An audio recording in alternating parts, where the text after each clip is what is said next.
Did you see that ship that got stuck in the canal? Yeah. All right, so Did you see the Jeep? yeah, so they showed the nautical route of this ship before it got stuck, and I'll put a picture of it up here, but it was like 2 balls and then a penis sticking out, and then into the canal, bam. So then these guys that I this channel on YouTube called Zebra Corner, they make like these Chevy, like these I can't think of these comedy Chevy commercials. So they had a picture of the ship with the Chevy sign on it, and the guy has like this thick Boston accent. So it says, "Oh yeah, the JD Powell Award for Best Steering." Oh, I've seen those commercials, those things. I've seen those. What up? Hey, it works.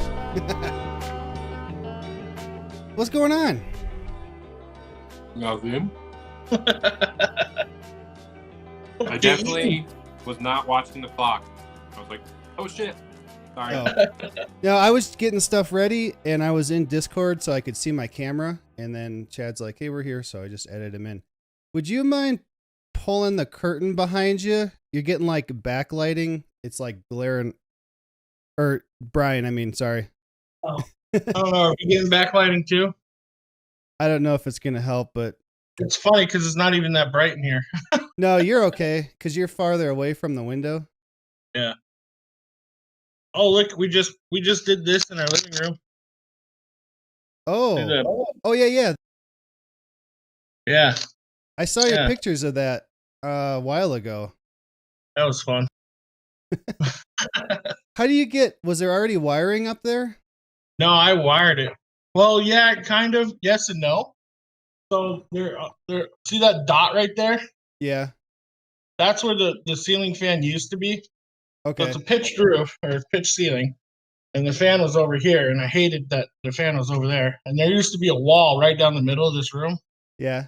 You can probably see the last video we did. This was all open right here. But I patched that in, and then I ran the wiring from the old fan over to this fan. So I had to crawl up in the crawl space and rewire it and everything. That was lots of fun. Our house, there's no way in the living room to get in between the ceiling and the roof. So I don't know how I do that. All about how your joists are run too. So you could run a snake through there to run wire, but it's how your joists are. So if you want to run it like this way, then you have to go through the joist, which would be really hard to do. Oh, I see what you mean. You have to drill a hole in like every one of them. Mm-hmm. So you'd have to like run it this way, drop it. It's not that important to me because we could use a ceiling fan because our ceilings are like freaking 20 feet high in the living room, and all the heat goes up there, and it's cold. Like the stairs to the basement are open, so it's cold down there and it's really hot up there. But see, we just had our AC running nonstop because we run it at like 69 degrees. And so having the ceiling fan push the air around has helped out a lot. Now we have it set to like 72, and it's freaking cold in here. Yeah. Yeah, I bet being there too, it being humid, where it's getting to where it's been 73 or so during the day, and I'm just like, oh, it's so hot. I'm sweating everywhere at work. I can't handle this heat. Bro, try doing that here, bro. It's like that constantly. I gotta wear a freaking sweatband at work. It just runs into my eyes. Chad, where are you at now? Are you still in Fort Lauderdale? Yeah, still in Fort Lauderdale. Yep. We'll be here for... I'm Florida man now. Yeah, we'll be here for a while. We want to end up in Texas sooner or later. We'll see. It's all about job openings. My sister lives in Texas. We just went down there last November. We drove there from here, and it was humid there. Oh yeah, it's still humid there, but the prices are right, man. You want to buy a nice house, you live like a king down there. There's no income tax. Oh, I guess, is there income tax in Florida? What the hell? Well, there's no state tax. Okay. Yeah. What am I doing here? I don't know what you're doing there. My parents just retired. I'm actually going down to Colorado for a month on Monday. Oh yeah, Annika said you were coming here, but Yeah. I guess I just assumed it was for work. No, it's for my work offers this thing called EXTO, extended time off, and they pay me half my pay, take the whole month off. Nice. So Dang. What? I'm taking the How whole the hell month. do you get that? It's all due to COVID. This stupid COVID. So they're trying to lower the amount of payroll they're trying to do. So they're giving this. So you can take or you can take the whole month off, and they only pay you half your pay. I did it last year, but it was only a quarter of your pay, and that hurt. Whoa. Yeah, I thought it was half your pay, but then after I put in the paperwork, and they said, "Oh yeah, sure, you can have it." And then I read it, and I was like, "Oh fuck, it's only a quarter of my pay." Oh man. That one hurt a bit. Yeah, Laura's mom works for Southwest, and she took it months ago, where she gets half her pay, and she took like the 12-month one or something. Oh yeah, yeah, you can take a whole year off. Yeah, so not only does she get half her pay, she gets her benefits still. Yep. Plus, she can do another job if she wants to. I was Yep. like, hell yeah, I would do that in a second. Yeah. Wow. So I told my dad I'd come down there for a month, but he has to pay half my other pay because I got to help him fix everything in his house. He's like, okay. Hell yeah. They're retiring. They're moving out of Colorado. They bought a house in Alabama, $120,000 for a 4-bedroom, 2-bath house, 3 acres. Do your parents still live out at that same house? Yeah. Okay. They're gonna sell it. They're gonna make $400,000 on it. Whoa. So that's like 700,000 or something? Yeah. Whoa. 700,000. Prices out there are crazy. That's why I wanted to move out of town, because Laura got this house for 100,000 for closed. I don't know, 12 years ago or something. So now we could sell it for 300. Yeah. And like not have to do anything to it, like as is. Yeah. So yeah, but she doesn't want to move now. And we kind of quit looking at houses when COVID happened. So we haven't looked at anything in a long time, but it's so cheap. Like we're literally paying $800 a month on this house. Like includes water and trash and HOA and everything. Yeah, that's really not bad. We looked at a house Sunday here, or Monday. You're getting a house? No, not yet. But we looked at one. Oh, okay. We're gonna list ours in June, I think, and we're gonna rent and basically just be ready to go when we find the right one. We are talking to a couple builders too now, so Nice. we're in the middle of that hot mess in Colorado, and it sucks. Yeah, I was gonna say, how's the prices up there? You're in like Durango, right? Yeah, I'm outside of Durango. I put $5,000 down on my house when I bought it, and in 3 years, I've over 20% equity and pulled a loan on it, and I still have 20% equity. Nice. Yeah, it's pretty insane in Colorado in general. Even out here, they're saying expect to have multiple offers the first week. Yeah, my parents down the street, our friends down the street that live from my parents, they sold their house in 4 days. Wow. 4 days. I mean, I sold my Denver house in 3 days when I moved here, but that was years ago, and it's still like that. It's just insane to me. It's crazy.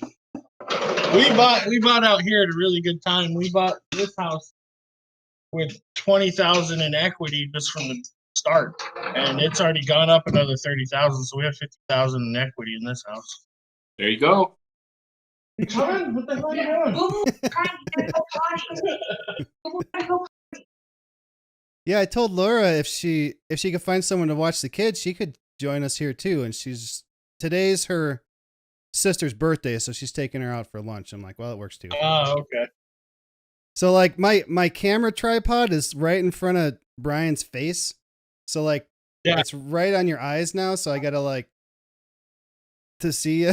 So if it's hard. I keep on looking at your picture, so I'm not even looking at my cameras all the way up here, and I'm looking way down here. Oh, it's weird. I got it set up like right in front of my TV, so I'm kind of looking towards the camera when I look at you guys. Close enough. Yeah. So what's new? And go. Oh, I don't know. I suppose you guys have been listening to us a little bit. I got celiac. My car's broken still. Still broken? It's still, yeah. I'm It's driving still it. Volkswagen. Still Volkswagen.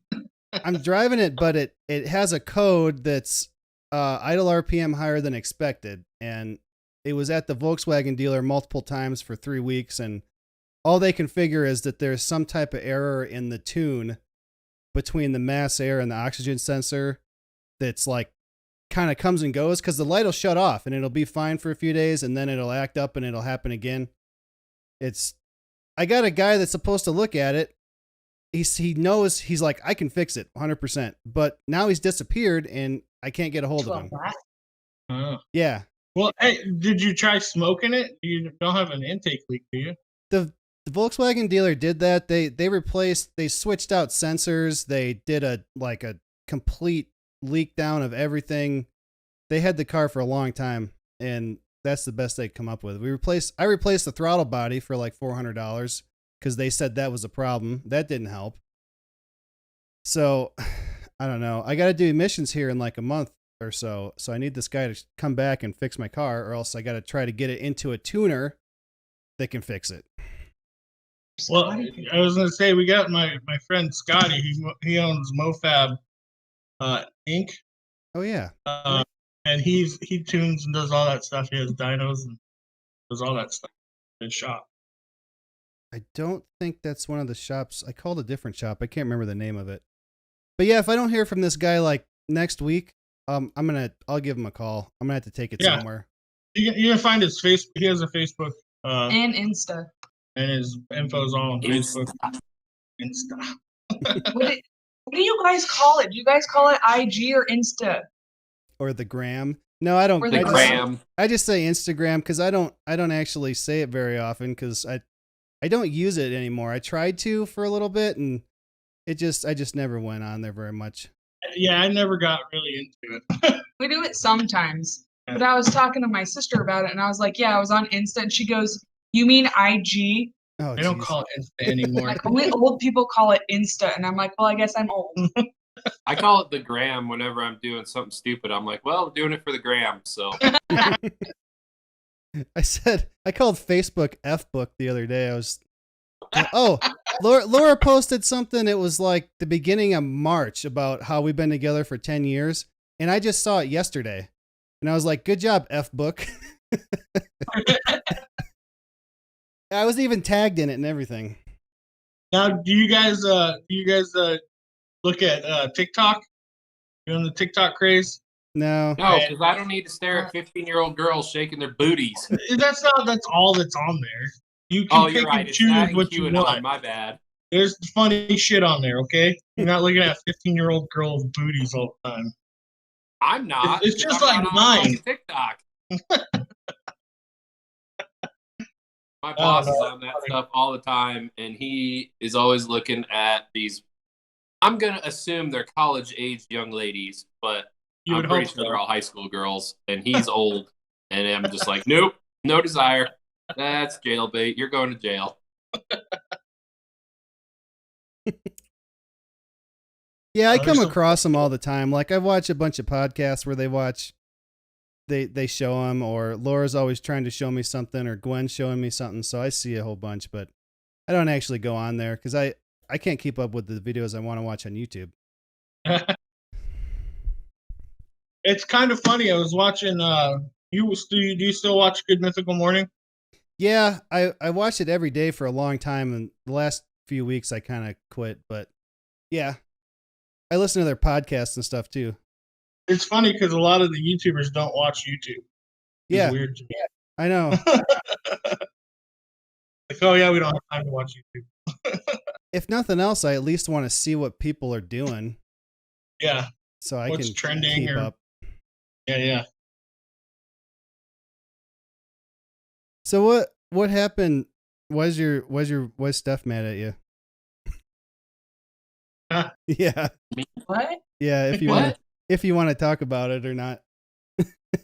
Why is Steph mad at me? Yeah, she Yeah, said that she was mad at you and you were like sneaking around the house. She's mad at you about something, I thought you said like 2 days ago. What'd you do with your car now? I was like, we're going to have to talk about that. Didn't you get a lift? Your lift kit or something? I bought a lift kit, but she actually was okay with that. Oh, okay. What was she mad at me about? I don't remember. You just said my wife's mad at me or something, and I was like, we're gonna have to talk about that. Like, I didn't want to hear about it then, so we could talk about it now. Hold on, we gotta go back and see what I was talking about. Can you see me?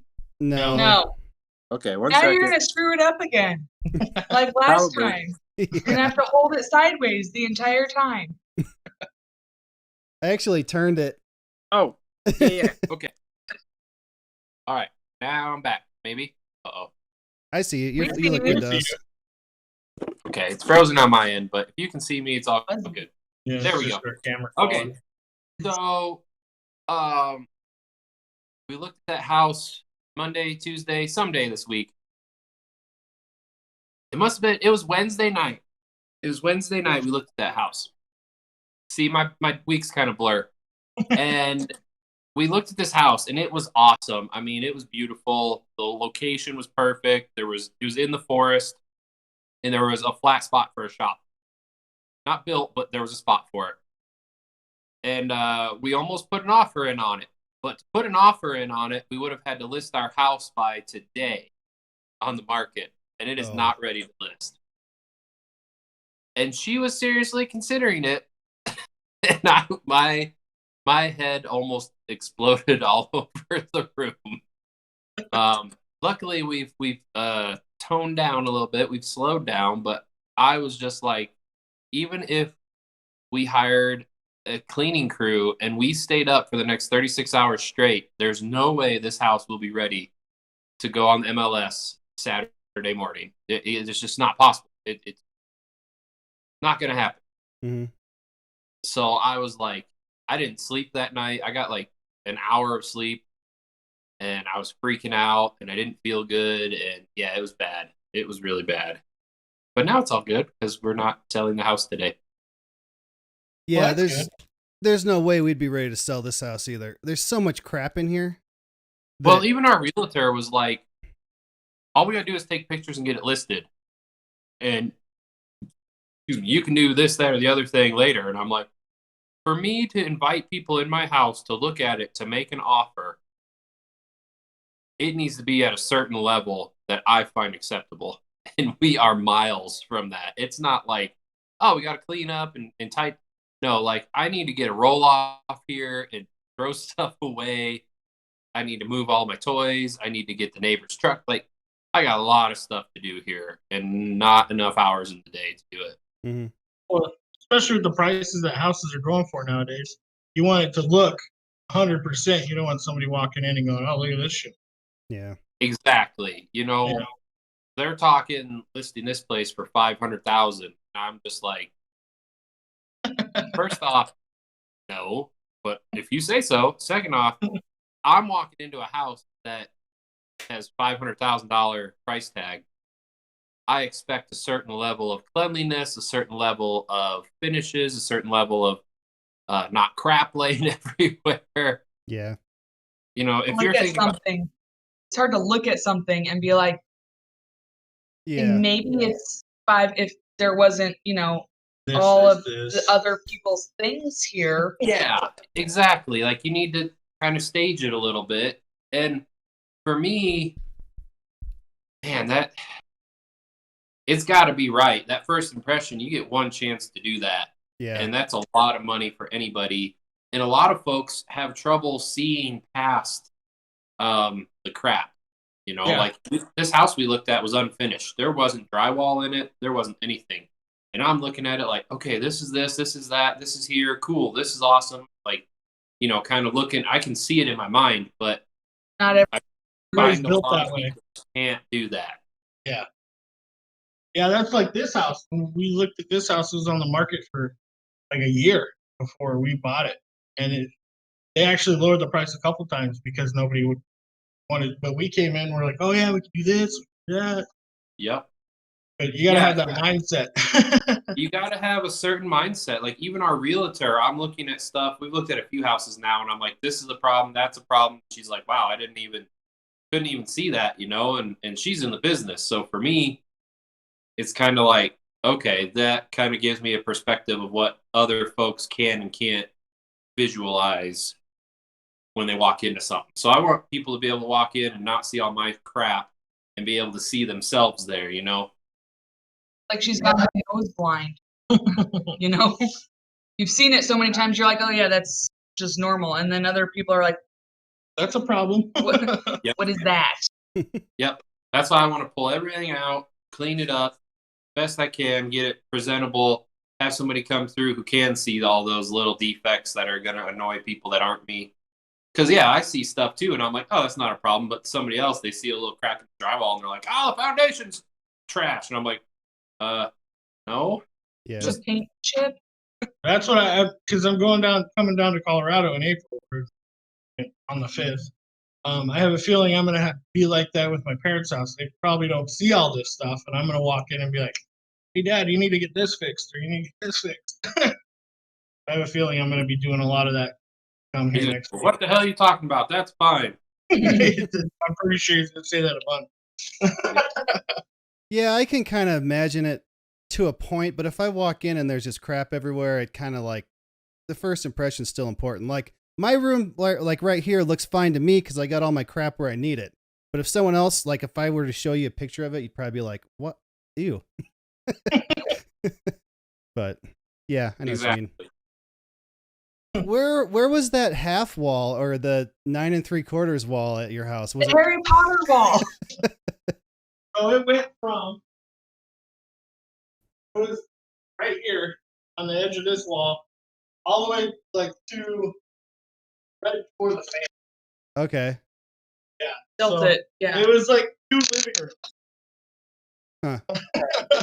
I like how it is now. I can't imagine why that would have been better. It was really funny because this house was built in 1978. And they were big on the intercoms back then. So they had intercoms in every single room. Oh. And they had an intercom on this side of the wall and one on the other side of the wall. There's a hole right here where we took out the intercom, but we haven't patched it yet. But I mean, you could talk in a normal. And the main radio was where our Vivint is, our home security thing is. Mm-hmm. Like, you have an intercom. You could have just been like, "Excuse me." Yeah, you can talk in a normal tone, and you can hear anybody from any bedroom in the house. So it's really funny to have an intercom in every single room. I'd like to have that in this house because the walls are so thin, you can hear everything. But like, if you have the water on, the walls are so thin that the water is extremely loud. Like someone turns the shower on, or the washing machine's on or something. So like, if I have the sink on and Laura's in the living room, I can't hear her talking. I have to shut the water off. So that would be nice to be able to be like, beep, hey, bring me, whatever. But you have levels in your house. Yeah, this is all one level. Yeah. My house is like really narrow and really tall. Not really tall, but the basement goes down 2 levels too. So there's things about this house that are definitely 1978. I don't think anything's been touched or remodeled since it was built. The floors have been redone. Yeah, I think the floors have been redone. They had tile flooring, but the kitchen, it's very 1978. The bathrooms are horrible. Our bathroom's like a baby blue color. The Robin tile, eggs blue. Everything is blue. The floor, the shower, everything's blue. And then Hunter's bathroom, that one's a little better. It's brown. We just painted the tub because the tub was brown. Mm. Have you ever done painting of a bathtub? I've seen it. I haven't done Oh it. my God. It's It is a pain in the ass. You got to clean it like 4 times, and then you have to sand everything with 320 grit sandpaper, and then clean it another 4 times. And then even then, when I painted it, I got fisheye in some of the paint, and then the paint is so pungent. Yeah. It stinks the whole house. you have fish eyes in your throat Yeah, when you breathe. it was bad. So, but we painted his bathtub white, a poop brown. And it looks a lot better now. I can deal It with actually brightens the room up Yeah. amazingly. I can This- deal with the brown with the as long as the bathtub's white, toilet's white, I can deal with the brown tile.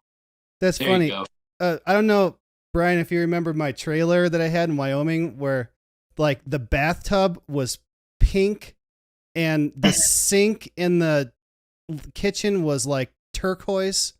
It was just Yeah. these weird 70s colors like that. All the Um, colors. I don't remember a lot of the time at your trailer. I don't remember. Like I try to block a lot of that Blocked out. Like it out you'll of my memory. you'll tell a story and I'll be like, oh, I blocked that out because of trauma. But Well, it mostly involved alcohol for me, but yeah. also to sell before we sell this house, the master bedroom bathtub, it was like this when Laura bought it. Did people kind of sabotage the house when they got evicted before Laura got it? So the bathtub is worn through, like through the whole bottom, and you can see it's black. It's like cast. Yeah. And it just looks Okay. nasty because it's black and it's got, soap in it and stuff. So we need to have that recoated before we could sell the house too. Well, You you can get a can do, bathroom you can do it update. yourself as long as you're patient. Bring one of your air masks home from work. You would Yeah. probably be perfect for it because you're a body guy. I don't have the patience to do body work. Yeah. I hate body work. I'm an engine guy. So you would probably be fine with that. If you have the patience, then you could probably do it yourself and be fine.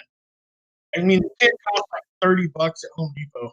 Oh, really? You just gotta Yeah. sand it, and then how do you put the stuff on? You just roll it on, or There's two different ways. There's a roll-on kind, and there's a spray paint or an aerosol kind. The aerosol kind, it was a little rough because it like clouds the whole room. I had the door closed, the window open, the fan on, mm-hmm. but it clouds the whole room because you're spraying aerosol. I did one part. There's like a little soap dish. I did that in the aerosol, and I think that came out a little better than the roll-on kind. It's got a smoother finish. Mm-hmm. The roll-on kind was easier to apply, but the finish is a little more bumpy. I wonder if I could use the roll-on stuff in a paint gun. Because I I don't have know. at work, we got a couple of those 3M plastic paint. Plastic dip. Yeah, well, they're just plastic paint guns, but they're like 3M where you could take the front of it off and exchange it for a different size tip. I don't know if you saw my picture on Facebook that had like hashtag 3M stuff. Well, that was for like a contest, and they picked me, and I won something, so they're supposed to send it to the shop. So that's why I put those pictures on there. It was like spray gun revolution or something. Anyway, it's just really cool that you unlock it, you pull off, you put a different one on. Hi, Hunter. But like I could bring that home and I could use that, but I'd have to cover like everything because it's gonna overspray. I guess I'm concerned with it looking smooth or looking crappy, Yeah. Well, that's what I say. If you take your time and do it, then you'll have a good outcome. Either way, it'll look better than the cast iron exposed Oh, to yeah. the up. Even Yeah. if it's bumpy, it'll still look better than just black bottom. And we can't really replace it the way this house is. Oh man, the guy said to even replace the one in our bathroom downstairs, they'd have to like bring it in through the ceiling or something because the doorways are smaller. They're like 3/4 size doorways to the bathroom. Oh, So it wouldn't that. fit out. Like the plumber was looking at it when he was here one day, and I was asking him about it. But yeah. Only other thing you could do is rip the tub out and then tub the bottom and make it into just a shower. You don't have a bathtub anymore. So then you Yeah. just tile from the ground up and just have a walk-in shower. That's about the only thing you could do. You'd have to cut up the tub to get it out of there. But Yeah, What I don't think about, I want. Have you gotten a hold of Bath Fitter? They do those like overlays. Yeah. that's the other thing. Well, I was thinking the overlays, but if you can't get a bathtub in there, it'd be hard to get the overlay in there too. Yeah, I don't know how they do their thing. So, I think it's all one section. I thought about that. I don't know. I guess you can have people come and do it too, like recode it professionally and have it look really nice. That's what I was gonna do. oh yeah, Yeah. Well, like I said, it was only like $40 at Home Depot. So we thought we'd give it a shot. Yeah. Because a lot of this stuff, I mean, is the first time I'm doing it. So YouTube is great. Yeah. You can anything you want to learn, you can fucking find out on YouTube. So I watch a lot of YouTube videos before we get into a project. I'll watch a video and see, like being here, I watched probably 10 videos before I decided on a way to do the beam. Slowest videos ever. That looks good. I like that. Yeah, it turned out really well. Especially just for, I mean, that was the first time I've ever done something like that. I had to buy a table saw and stuff. For the finish, the way it came out, I'm really happy with it. It looks like it's professionally done, so Yeah. I'm okay with that. It only took 3 days. Yeah. 3 days working hard trying to get it We had done. to ask the neighbor for help because I am not a Not a ladder. I am not a ladder master. I don't function very well. It's very slow and stiff. But I made it super. I mean, you can probably hang a swing off of that thing right now because I lagged. I put like 16 lag bolts into the joist, so it's not gonna. I just don't want a fan falling on my head in the middle of the night while I'm watching TV or something. That'd be funny to have a swing hanging from the ceiling. I'd buy that if I looking for houses. Right? I don't know. Some people be like, "What is he doing here?" This COVID. The kid was bored. He wanted to go to the park. We built him a swing. Yeah. Problem solved. Park was closed. I got pictures of when they had all the parks wrapped with like yellow tape. Yeah. It said caution. It's crazy. How's the COVID thing out there in Colorado? It's fine. Like if you go inside somewhere, you just put a mask on. Everybody's got a mask on. Nobody fights about it. Some people wear them outside, you see, but like if I'm walking on the sidewalk, I don't wear it. Nobody that I know, that I know around here, like locally, has gotten it. Laura got both her shots. She just signed me up for shots last night because she was looking and said, "Hey, you can get yours now." So she signed me up at like 4 or 5 different places. So whatever one calls me first. My mom got the shot. Laura's mom actually. So no one has had a reaction to him that I know. Laura was sore like that night or something, like her body was aching. My mom was fine. Laura's mom just got her second one. When she got her first one, she got pretty sick. And then when she got her second one, she got really sick. Really? But they think that she's allergic to whatever type of antifreeze that they use in it because they have to store it so cold, like negative 1,000 or whatever. Yeah, they're very. They ask you a lot if you're allergic to polysorbate. That might be it. The preservative they use. Yeah, that's crazy. Yeah, I think Colorado law is different than Florida law. Like right now, they're still only allowing. It might have changed this week, but last time I looked, they were only allowing like firefighters, policemen, nurses, and elderly to get the shots. I think they've gone through all those here. Yeah. We went through all those phases because I was being a government employee. I was part of the last 1B phase, 1B.4, and now we're basically wide open to everybody.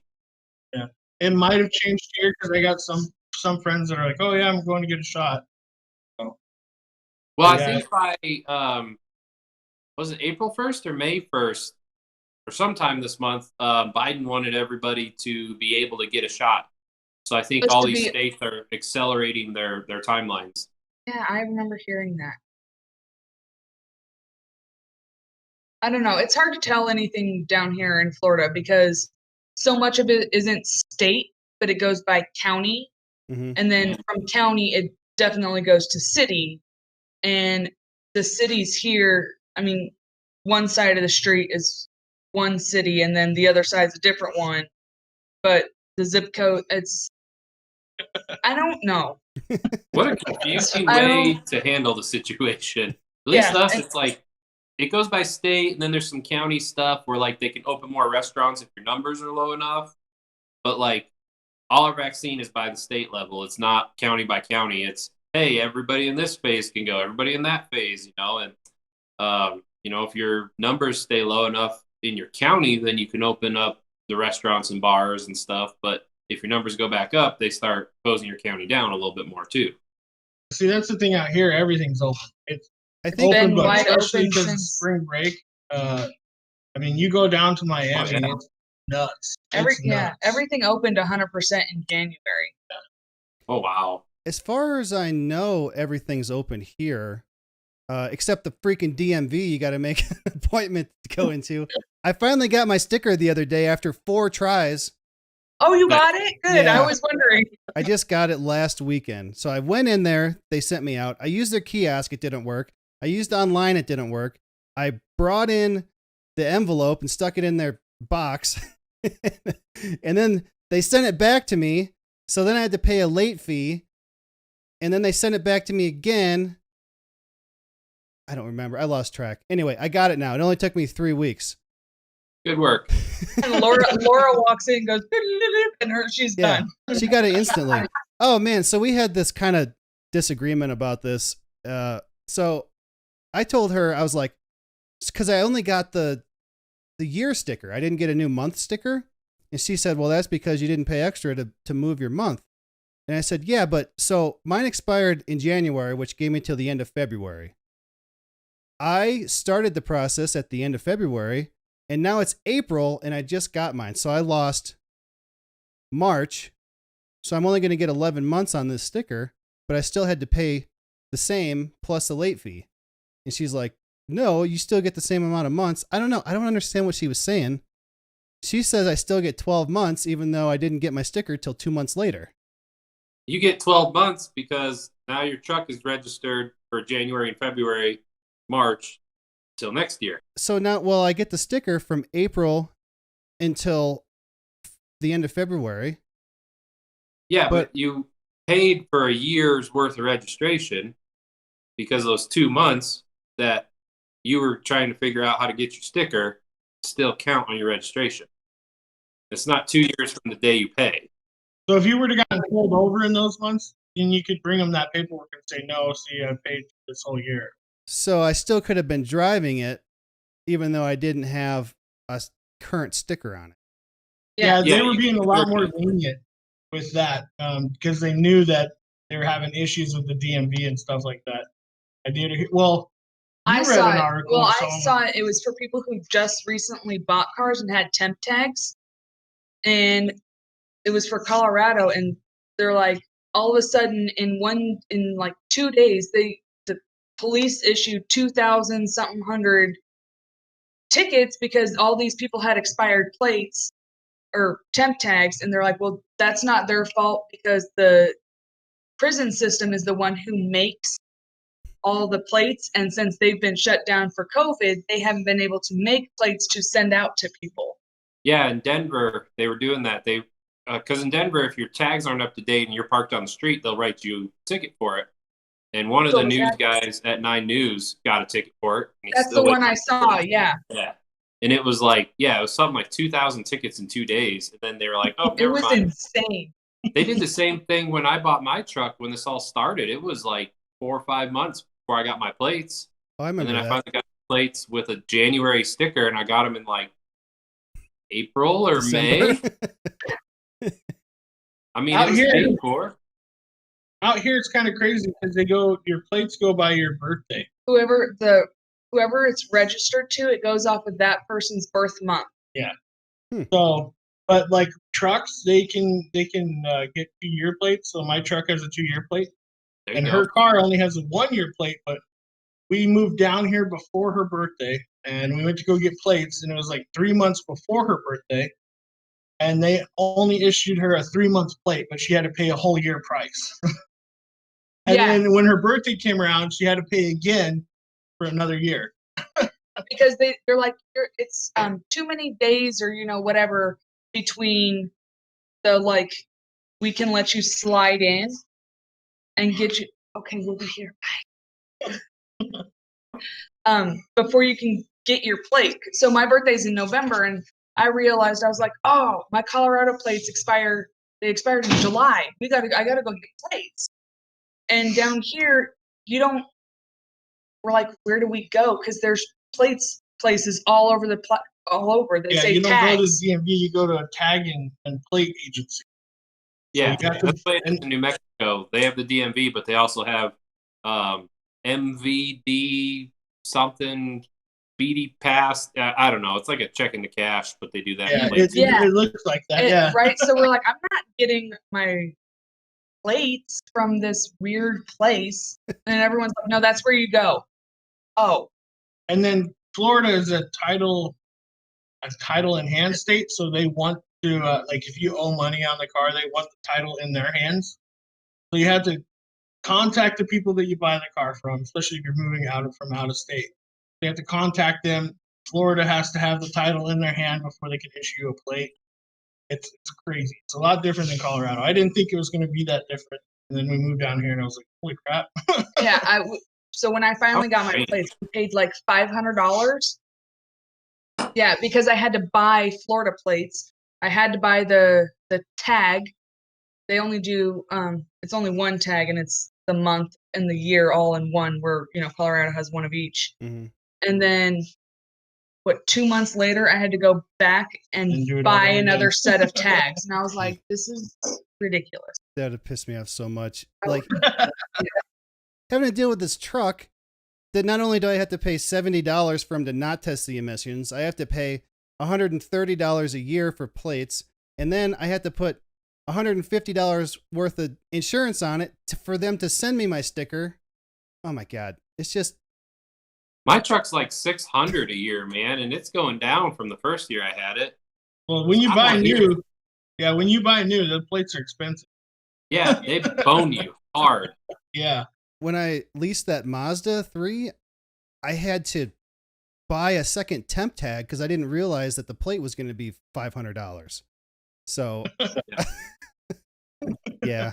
It hurts. I paid all my fees, and I still had to go buy like 2 temp tags after the one that I got from Utah expired. Then I had to go to Colorado and get one, and then I had to renew that one. I was like, you motherfuckers, send me a tag. Right. When I go down to Colorado, I still have my Dodge pickup down there.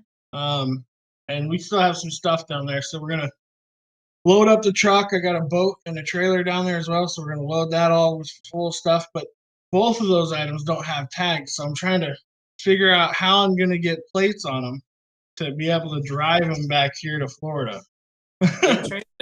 Here you'll have to pay the $100 late. Do transit tags. Well, you have like 72 hours or something. Just put a piece of cardboard that says in transit. Yeah. Like I just bought this, Well, see, I don't know if you can do that. I know you can do that in Colorado, but I don't know about other states crossing state lines to get to Florida. If it's the same in those states as well. I don't know. So I haven't decided how I'm going to do it yet. I don't know if I'm going to have to mail her back the titles for these things so we can get them plated out here in Florida. But it takes they don't give you a plate right away. It takes 5 days for them to mail it to you. So you have to wait for it to come in the mail. It's a giant pain in the butt. Yeah, you might do that ahead of time if you can. Send that stuff to them to get the plates made, to get them sent back so you don't have any issues. Or yeah, I'm worried about the trailer because I don't know if I have a title for it. So if I don't have a title for the trailer, and all those laws changed in Colorado. You used to be able to just knock off the serial code or whatever serial number on the trailer and take it into the police department and say, oh yeah, I built this trailer, and they give you a new serial number. But now it's changed, especially because of COVID. You have to make an appointment, and it's hard to get a hold of them. And you can make an appointment at the VIN inspection station in Golden. I know it's across town for you guys, but it's Manny and Bose. We'll go to Golden. There's pizza in Golden. We'll go to Golden. That's not a problem. Manny and Bose. I will go on that drive. Manny and Bose, we're coming. Yep. I can't have pizza. It's literally like, where that prison is, where the CDOT yard is, and the training facility. It's back in there. Oh, okay. That's where my little white pickup I do the VIN inspection at. Huh. I think they have gluten-free for you, Corey. Yeah, at the restaurant? Yeah, at Manny and Bose. Dude, Manny and Bose is awesome. Like, I've never had that. Legit I've never heard of Chicago tavern style pizza. Yeah. It's good. And then when the Broncos are playing, it's pretty. They got really good beer prices. Yep. We I'll have to rock, look paper, that up. scissors. I'll go with mom and dad. We rock, paper, scissors. Who's driving? Who's got to drive home? Yeah. Yeah. Every time we come down there, there's a couple restaurants that we like to try to hit while Yeah. we're down there. Qdobas. Yeah, Yeah. there's no. They don't have Qdobas. Qdobas down here. Well, they do. It's in Orlando, right? I didn't know Nope. that. I was thinking of moving there when I was interviewing with that restoration shop. If I would have known Yeah. that, I would have just told them no right away. Right? Yeah, so yeah, they don't have Qdobas.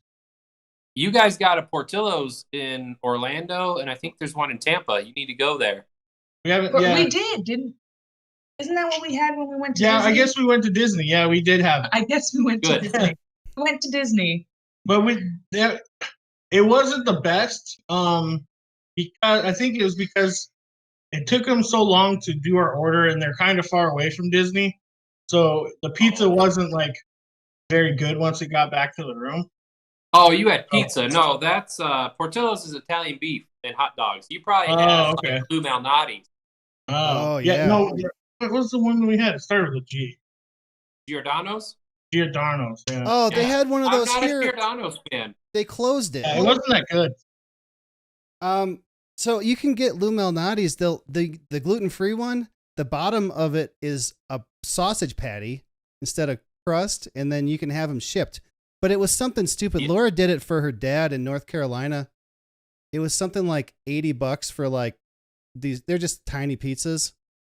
So she did that It's for him. actually not that much more than if you buy the frozen pizzas at an actual Lou Malnati's. What we do is we get the Portillo's, then I throw in 2 Lou Malnati's for like $25 on top of that. So it ends up being like $115 for all of that.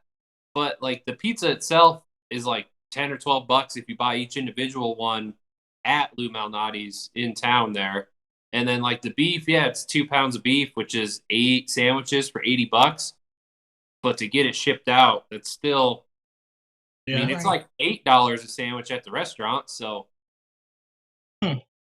It's probably still delicious. Before we get too far, when you come here to get your truck and stuff, do you want to buy a 4-wheeler? I have nowhere to drive it. No, thank you. It's still sitting, like I took it from your house and I pushed it off into the garage and it's just sitting there. While I have insurance on the truck, I want to take it somewhere and say, hey, how much is it going to cost to fix this? And how much would you buy it for? Because what if kind of it's 4-wheeler is it, Corey? I just sold one. it's a 97 Polaris Sportsman 500. It's fun. And all it needs is like the fuel lines and the carburetor gone through because it sat too long. Well, and then it needs a spark plug wire because I broke it. But I just sold an 04 Sportsman 400 to my buddy down the road. You If could you can probably, get it you here, could probably I can sell sell it it. pretty easily. I don't really want to sell it, but at the same time, I know this is going to happen again, that like we want to take it camping and do fun stuff with it, but then it's going to sit for a year. Well, you just need to drain the fuel and not let it sit there. I know, or put some stable in it or something, Well, even if you put stable in it, if you let it sit that long, it's going to eat the sometime. hoses. or actually use it. Yeah, I know, but I have to get it pushed up into the truck like with just me and Laura. And then It I has a have to throttle, actually doesn't it? find a place to take it. It has a what? The throttle, you just It won't start. It won't start because he broke the spark plug wire. Well, no, the fuel line. you And have the to fuel load it, line. take it somewhere to get it fixed, not to go play with it. Yeah. Well, now I'm sure that the battery's frozen at least 2 years in a row now. So that's probably got to be replaced again. So it just needs like to be fixed up a little bit. Like there's nothing wrong with it other than some little bullshit. If Yeah. you bring it here, we can fix it. I just fixed one. And Yeah, I know. Steph worked at a power sports dealer, so we can get the parts too. I know. I want to come over there. All you gotta do is get in your truck and come here. Man, that's a drive, though. It's like a 3-hour drive, isn't it? 3 hours. It's longer than 3 hours. It's 3 hours if you split it with your spouse and you sleep Yeah. half of it. It's true. It's about 7 hours from Corey's house to my house, door to door. Yeah. In the Dodge, probably like 10. I'm saying I can't afford to drive that truck there and then pay my medical bills for driving it that long. Yeah, your kidneys are gonna You gotta bleed. get a purple seat cushion. No, you should get one of those semi truck air seats. That's what it Just needs. bouncing the whole way. Yeah, my problem with this house, like I don't mind the house. It just I need a place where I can work on that truck because now it's just sitting on the street, just rusting. Like it has holes in it now. And it's just getting worse every year. Like the water drips inside on the floor and I just need to be able to do something with it. And that's my biggest goal. Even if I have to like buy a garage somewhere, that would be fine. But it's just rotting away. If we build something, I put my foot down as much as any human can. And I said, I Is that what the gotta fight have a was shop if we build something. So if I have a shop, you can bring it here. There you go. The 10-hour drive. There. If you build a shop, I'll move down there and live inside it. No, I'll live, Build a loft in it for it. Build like a shanty behind it. I was looking at, so I lost my mind this week for about 2 or 3 days. And I was talking about building container houses and putting one in the mountains, one on a beach, one out in the desert, and then buying an army truck and making it a camper and just driving between all my container houses. I'm actually surprised you don't want to build a barn dominium. If we build here A in garage the is a house I'm inside. actually one of the builders I'm trying to get in contact with builds barn dominiums here. So I was like, fuck yeah, build me a barn dominium that looks cool, that has a big shop on one half and a house on the other half, and I'll be a happy camper. Yeah, I talked to somebody about building a shop here because we just refied. That's another thing, but We yeah, did too. we just refied. And the house wants to sell. He got his face just got all sad. Anyway, but I was talking to him because I was like, we were talking. He's like, oh, probably like 40, 45. You could have a 1,200 square foot shop, ready to go. I was like, hell yeah, I could handle that. I could refi that. So he went and got me a quote before the refi, and it came back at $72,000 because of the price of steel right now. And I was just like, never mind, can't do it. Sorry. Kidding. Thanks for checking though. Well, like that's almost double, 40 to 72,000. Yeah. We don't have that kind of equity, so I was like, all right, well, thanks, but no thanks. Maybe next year. I'd love to get into one of those in like Texas, some property. Have a garage, and then you basically walking through your garage to get into your house. I'd love that. I would love it. We have a neighbor up the road who has a business. He makes signs out of his house, like for stores and all sorts of stuff. And he's really good, but he has a shop house. And I'm like, that is perfect. That's what I want. I'll trade you. Right? Yeah, That'd be nice. it would be nice. I wouldn't mind. Just as long as the garage stays in the garage. Yeah. And the house stays in the house. Yeah. Because You're building the transmission on the kitchen table. well, or The first time. the one thing is I can't find a screwdriver. Hold on, and my butter knife is a perfect. It's all greasy and bent. This is a food tool. Food tool goes in the. Well, I wouldn't mind them being disconnected because I'm going to make a lot of noise out there. So if I got to walk a little bit to the shop, that's fine with me. My dad just built that shop on the farm in Illinois. So he's got this big ass space. Let's just move back there. There you go. That's cheap, All right, bro. Corey's mom and dad, Illinois we're all cheap. moving to your house. Yeah, hey, we're all going to build houses out because there's I fields. can do a tiny town condominium or a container Tiny town. A houses. container town.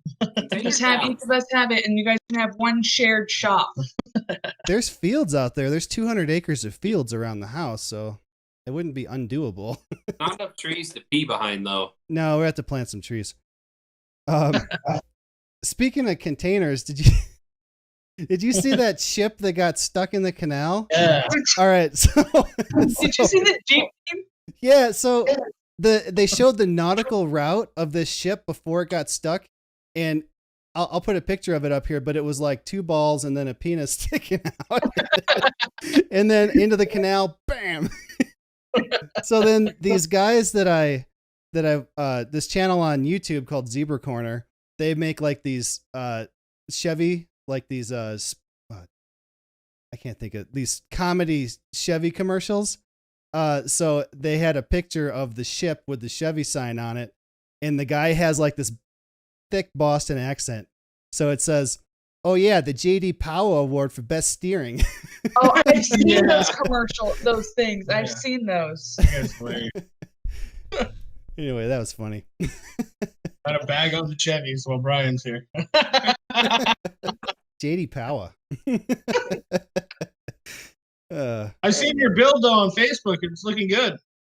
Yeah, it's coming along. I got everything bolted up today. My buddy Jamie came over this morning first thing and put all the crap on it. It's so much crap. Well, are you trying to just make it like a trail queen, or what are you trying to do with it? Drive cross country, or all the things. It anything? it goes on the trails out here because I'm down by Silverton, so we do a lot of that, like Moab and desert and all that. And camping, it's got the tent, so we camp on it. I daily it. I mean, it does everything. It goes everywhere. That's what it's there for. So, Cool.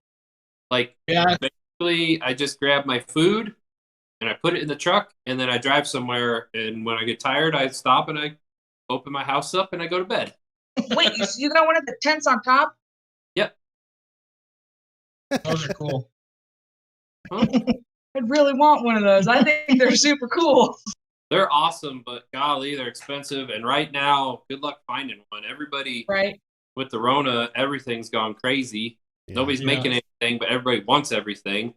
I sold my first one I had, which was like a 4 foot by 4 foot that folded up to 4 by 8. I bought that for like $300, and like a month later, I sold it for $600. Dang. And then I bought this one when everything first went into lockdown. Everybody was scared to travel, and I wasn't. I bought this one. I bought this in the first awning for like $1,200. I sold that awning for like $3 something to a guy locally. Bought this awning, and it just kind of improve where I can and make it nicer. We bought these super awesome self-inflating air mattress pads. Ooh. The other night, the dogs got sick, so we had to clean our room with the steam cleaner. We couldn't sleep in there that night. So we camped out in the living room on these new camp pads, and it was better than sleeping in my bed. It was amazing. Nice. That's awesome. That's cool. So I'm just going to go live in my truck down by the river. Down by the river. Well, and you work for the government, so you should be able to get some cheese. Get some government cheese. I'll be fine. Government cheese. I'm lactose intolerant, but, it'll be all right. It'll be fine. It's processed enough. There's no lactose left in it. It's preserved. There's no milk left in it. It's all good. Yeah, that's cool. I would like to have something that I can at least would be able to take out on just moderate trails. It doesn't have to be hardcore or anything, but the truck, my Dodge will do way more than it looks like it'll do, but not probably the type of stuff you're thinking about doing. Because like this truck, earth roamers. I think those are cool. They're expensive, but I've seen those on like Discovery Channel, whatever, and they show it. I'm like, I wouldn't mind having one of those because it's all there. If you take it anywhere more than a gravel road, it'll get stuck, and it's so heavy nobody will be able to pull you out. Ask me how I know. And they're huge and they're cool and they look really off-roady, but it's all for looks, and they're over $500,000 now. Yeah. What are they? Earth roamers? Earth Roamer. roamers. Google one of those, Corey. Yeah, Have your Google mind it. blown. There's a place, Brighton, It's up in Longmont. Longmont. Yeah. Have you seen that Australian trailer that like it just like unfolds like a transformer and it has like everything you could need? There's a bunch of them. I really want to buy one, but those are like $60,000, $75,000. They're not cheap. That's more than my truck still. Nope, never mind. I'll just have my rooftop tent. I want to build one. Really, I want to build one, but I haven't gotten there yet. You, Chad, and Annika need to look up LMTV military trucks. That's the I one wanna that you build- showed last time? Yeah, I want to That build thing's one of pretty sweet. those. into an overland camper desert bombing What's rig. it called again? LMTV, Larry, Mary, Tom, Victor. Can you guys see this? My We Google can see page. it. Watch stream. It just says Yeah. watch stream. The problem out here is that it's so overgrown with houses. There's not really anywhere you can go camping or trail rides. And or, it's not Yeah. safe because they have all of the mosquitoes. Oh. It doesn't get cold enough down here long enough for that shit to die. And you have pythons, which fuck that. I haven't seen one of those. yeah, we haven't. I don't care if you've seen one. Fuck that. I haven't seen a rattlesnake, and I live in the desert. I still say fuck that. So, because growing up in Colorado, you hear the in the bushes, and you're like, shit, snake, right? So, Or rabbit. yeah, or something. You're like a big critter is what you're thinking. Be careful, it's in the bushes. So being delivery dudes, which is like Uber Eats, I go up to people's houses and I hear the psh, and I panic and try not to throw people's food. It took me so long to remember it's the stupid little lizards. They're everywhere. Yes. Yep. Everywhere. We got lizards down here in Durango. They're awesome. Yeah. Not as many as Florida, but we do have some. It's crazy. I'm actually surprised at how many animals there are here in Florida. We got the little lizards. We see possums in our backyard. Oh, yeah. Raccoons, iguanas. Yeah. All the birds. You guys And got then all if I sorts were of to, cool if I were to stuff in hang Florida. chicken in our creek in the back or our canal in the back, I'm sure I could get a crocodile to show up. You're Or an not alligator to show up sooner F or that. later. That's not allowed. That's I that. put my foot down on that one. No, nothing that can kill me and eat me. I don't want to camp let's anywhere not where there's something invite that it can up kill me. onto our lawn. And the fish that are in these canals are crazy. I mean, there's red-tailed catfish, which are like indigenous to China. Yeah, there's a lot of invasive species here that people have in their tanks, and then instead of getting rid of it or selling it off, they just throw it in the canal. So there's Well, it snake never heads. gets cold, so they don't die either. Oh, they just thrive and kill off all the native animals. It's crazy what you can catch in these canals, like tilapia, snakeheads, all the catfish. Yeah. Wow. Hunter got a walking grass catfish. A walking catfish, which you're supposed to kill as soon as you catch them. You're just supposed to kill them, not throw them back. But we always throw everything back. It sounds like a lot of rules for fishing down there, whereas like here, it's like, just throw it back. Whatever you catch, just throw it back. And there, it's like, well, these ones you kill right away. These ones you burn. These ones you... Yeah. Holy Or shit. like a grass carp, if you catch one of those and you get caught by the wildlife people, you're in trouble. You're supposed to get them back in the water as soon as possible. You're not supposed to catch any grass carp. Because they're kind of endangered. I don't know if they're endangered. They're protected. There's a list. They're not really endangered. I don't think I'm sure so. there's a very large Excel sheet. Yeah. I don't know if I really want to download that on my phone and take it with us. Like, I don't know what kind. It doesn't have a picture. I don't know what kind it is. I tried doing some ocean fishing. We had some family friends come down and spend the weekend with us.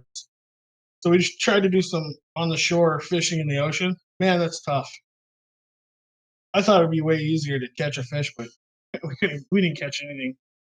Got a But picture yeah, of a how manatee. far can you even get your bait out there to catch something? Yeah, well, you tie on these giant ass weights and just huck it. Chuck it as far as you can, and then hope the tide pulls it out a little bit. Don't I let learned- go of the pole. A couple of guys I talked to, we were trying to fish with frozen shrimp, and they said live, only fish with live. So next time I try, I'll have to try live. Who knows? I'm not But yeah, great at. Go ahead. I was gonna say there's not much like in Colorado. You can go to the mountains, camp, do all that kind of stuff, but here there's not. There's a place in Miami that we went to. They kind of had camping spots, but holy cow, was it riddled with mosquitoes. It was so bad. So bad.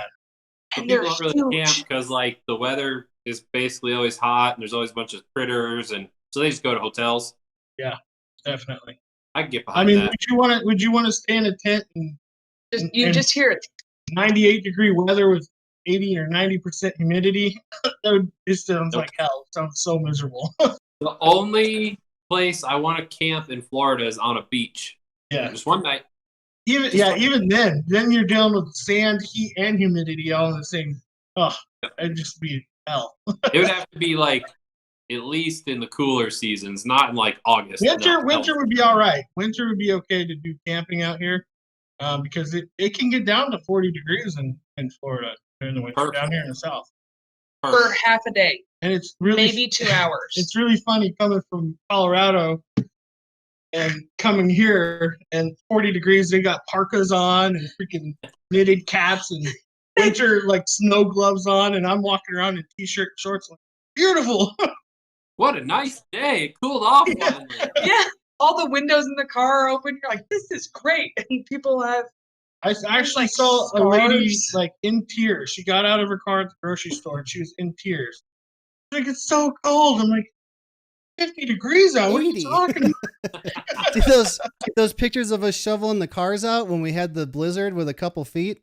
We went out there with snow pants and coats and gloves and hats, and we started shoveling, and within like 10 minutes, we had it all off, and we were out there in t-shirt and shorts, just sweating still. Because it was still hot, even though it was 40 degrees out.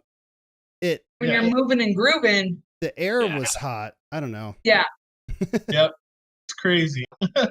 I saw that you guys just got snow just the other day, too. Yeah, that was earlier this week. I think it was like, it was quite a bit. Like it was 8 inches or so, but it was so hot, it was gone by the end of the day. Oh, okay. It's actually supposed to snow again like next week sometime, but it's 70, 80 degrees every day now. Yeah. Time frame next week. I'm coming out next week for my sister's birthday. She wants to see snow again. I miss snow. There's a little bit of snow on the back of our shop where there's a shadow, so it never melts. Oh, okay. Just shoot me the address, and She's if you gonna see go it. lay in it. Sunday, let's see. Next week Sunday, there's a 30% chance, but it's supposed to be 64 still, so it might be 64 and snowing. Oh man. Yeah, perfect Colorado weather. Like we go skiing with shorts on and tank top. Yeah. 64, sunny, snowing. See, I want to move up to like Montana or Idaho or North or South Dakota or Alaska, because I want the high for the year to be 70. I don't want it to get any hotter. That sounds fabulous. I'll go with you. But Laura doesn't want to go because she's got the autoimmune thing that makes her joints hurt. So if she gets cold, her joints hurt twice as much. So she likes it hot. Not hot, but like 80. And I like it 40. High. That's the same. Our neighbors think we're crazy because we have our AC set so low. They're like at 78 degrees. Dude, and we're like, so hot. It's so hot. Why are you? I don't even think I had that set like that in the summer or in the wintertime in Colorado. I think we set our AC at 73 and our heat at 65. Yeah. Yeah. We have ours at 69. For at night. Yeah. And then in the morning, it'll turn up to 71. But it's still, now that we have the fan, if you're sitting here watching TV, you're like, I need a blanket because my nose is cold and my fingers are cold, and I am not complaining because it's comfy. Mm. That's the only time we get to wear pants is when we're sitting at home watching TV. Otherwise, it's shorts. Oh, okay. I was gonna say you might want to wear pants. Like in general, I find it to be helpful. Well, It's in Florida. The dress code in Florida is whatever the fuck you want. Yeah, go down to Miami. There's naked Unless people. You don't even have one to of go those to places Miami. that says no shirt, no shoes, no service, then you gotta put your shirt and shoes. It depends on your body style. If you're a hot young woman, you can probably get in there and You get can do whatever you want. Yeah. Chad, that happens for everything. That's not just how much clothes you gotta wear in public. But if it's me, they're like, Yeah. If it's any one of us, we're screwed. We're thrown in jail. Yeah, last time I pulled my tits out in public, I got arrested, not a date. So. But yeah, we were just talking about the trip to Colorado, and I'm like, I haven't worn pants in like a year. So I'm like, do I even fit into my jeans anymore? So I had to try my jeans on to make sure I still fit. I haven't done that yet. I don't know if I want to. I don't know Don't if do I'm it. expanded from all the humidity down here. That COVID-19 pounds is fucking real, by the Oh, way. Be it's super careful. real. It's don't real, know and that- I still worked through the whole thing. Yeah, we both Me worked too. through it. Hey, I never asked you, Brian, like when you got sick, did you lose your taste and smell and everything? We kind of talked about it, but we moved on before I asked questions. That was the first symptom that made me realize I had COVID was, so Steph woke up Friday. She was super sick, super unhappy. We quarantined immediately. I woke up Saturday morning, got in the shower, felt fine, took a shower, got out, brushed my teeth. And my toothpaste didn't taste like anything. And I have some pretty minty toothpaste. Didn't taste it. Mouthwash, didn't taste it. You know, you felt the alcohol burny, but you didn't taste minty. Like, you know, you get that little effervescent into your nose. Mm-hmm. Yeah, none of that. And I was like, uh-oh, this isn't good. Shit. That's bad. So we had these really rank dog treats at the time. Like, you open the bag and you're like, oh, God. And so Steph cracked that open and it had me sniff. And I was like, kind of smells like dirt-ish. She's like, yep, you got the fucking Rona. So I You actually guys went know and that got was tested. the one thing you're not supposed to do is get the Rona. That was like step one of the whole thing, right? Step 1, don't get it. Step 2, Yeah. don't get it. Yeah. So I'm not very good at that. We don't know where we got it from either. We just we both got it within a day of each other. So we're Probably not really just sure. Someone at work or something. Yeah, but even still, you'd think that because it's like a 2 to 5 day incubation period, so we had to have been exposed around the same time. Nobody at my work got anything. One person at her work was sick, but then I heard through the grapevine, through a friend of a friend, that he wasn't really sick with the Rona. He was sick with the alcohol. So, You we're know, not really sure. symptoms of that are so Yeah, similar. basically, yeah. He's the winner. So, yeah, we weren't really sure, but I tested negative even though I had every symptom, and I got worse and worse throughout the week. But yeah, it was awful. Would not recommend. Stay away from it. Get your shots. I got mine. I cannot believe that Laura and I have not gotten it. Like I Right. don't see a lot of people, but we still have like the tool guys coming into the shop that go to the other shops, and then some of them had to stop for a few weeks because they went to a shop where someone there had it. Yep. Laura has kids coming in and out of the daycare every day. So the kid has presumably 2 parents, and then those 2 parents go to 2 different jobs. I mean, it's exponential how many people that she is going to be exposed to. And we never got anything. Well, we really like when they first put the stop everything, your quarantine at home thing. I mean, then we didn't really go out, but shortly after that, Florida wasn't like very strict about it. So we've been going to restaurants all the time, and we've never. Yeah. Our neighbors down the street, they got it, and then one of the guys I work with, he decided to go take a trip to Nashville, and he went bar hopping in Nashville, and he got it in Nashville. But yeah, we haven't gotten. Yeah, when everything first closed down, I was doing delivery dudes. So I'm going to restaurants and then to someone's house. I'm still doing the keep the distance thing. But, you know, I'm around the 20 other people who ordered food at, you know, the Mexican restaurant. I don't know where they've been. And then I go over here and, you know, I've been with all these other people, not like with them, but around them, and, you know, not like for a long time. But I'm like, how the hell have I not gotten it yet? I'm just wondering if we're like immune or not immune, or we think that, especially around where I work, that it came through before it got big. So it already came through Southwest Airlines at least, because they had a bunch before COVID was named COVID of people getting sick. So that's what they're kind of wondering too, is if it already came here before it became a big deal. That's what I'm wondering. This old guy at work, he was out for a week, like deathly sick, back in like November or December of 2019. So we were kind of curious if he actually had it, but nobody knew what it was yet.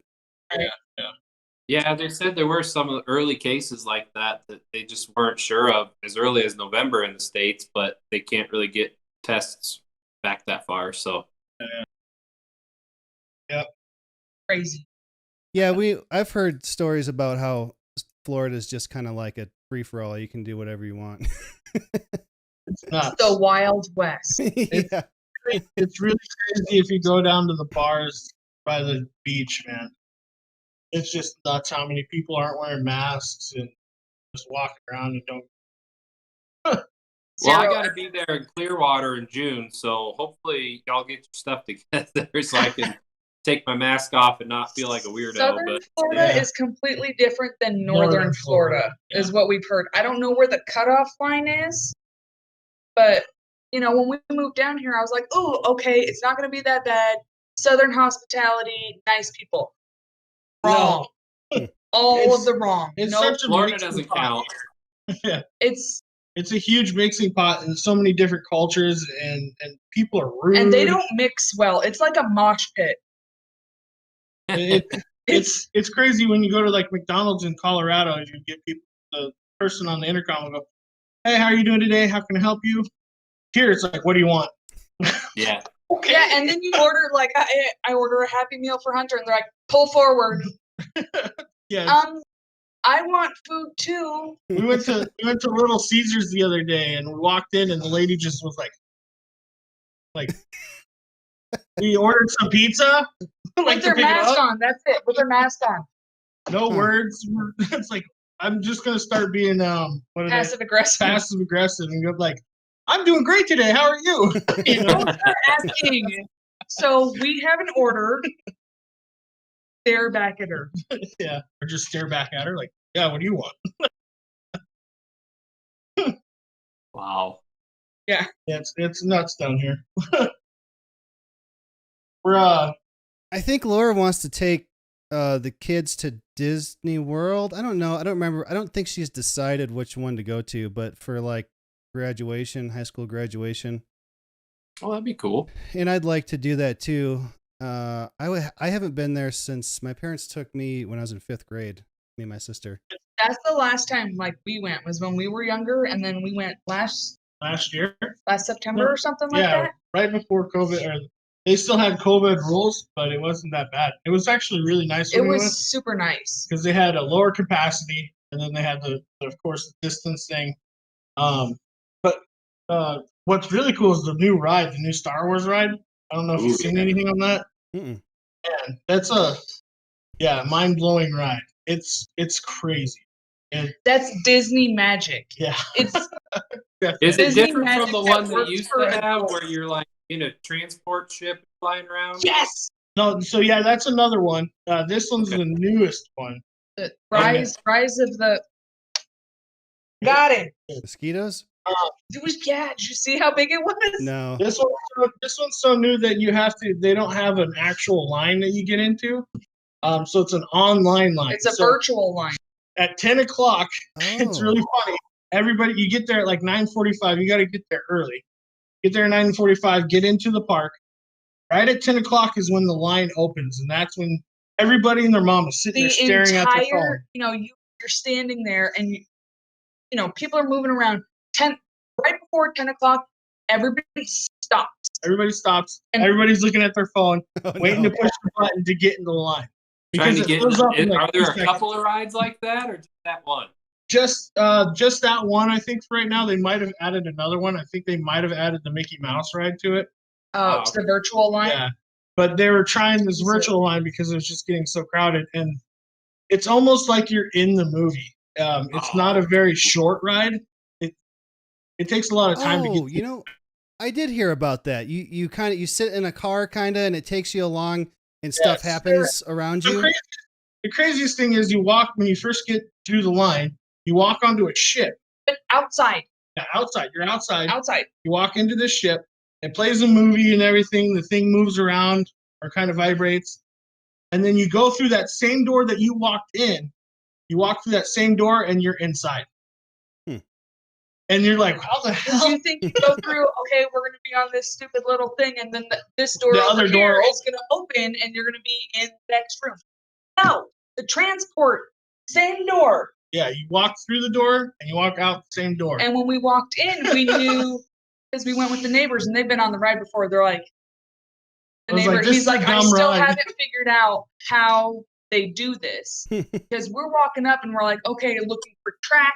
Yeah, there's no Of how tracks. this Of thing's how this gonna thing move. moves. It doesn't go in the ground. I There's don't no know how. carpet covering, Oh, secret.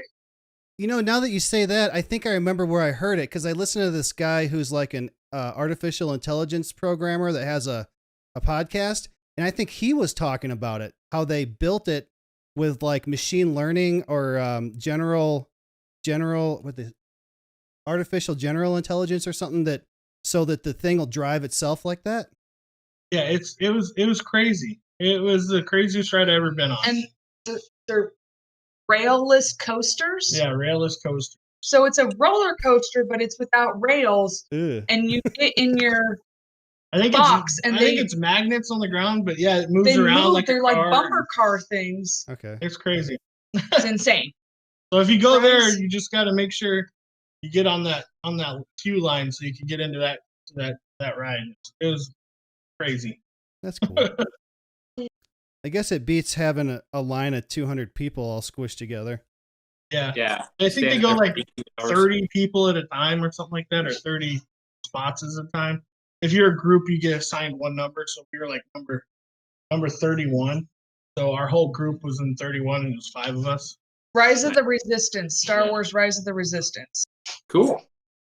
It's We found out that Hunter's a adrenaline junkie, and Yeah. he loves roller coasters. Nice. He wanted to ride every single roller coaster 3 times.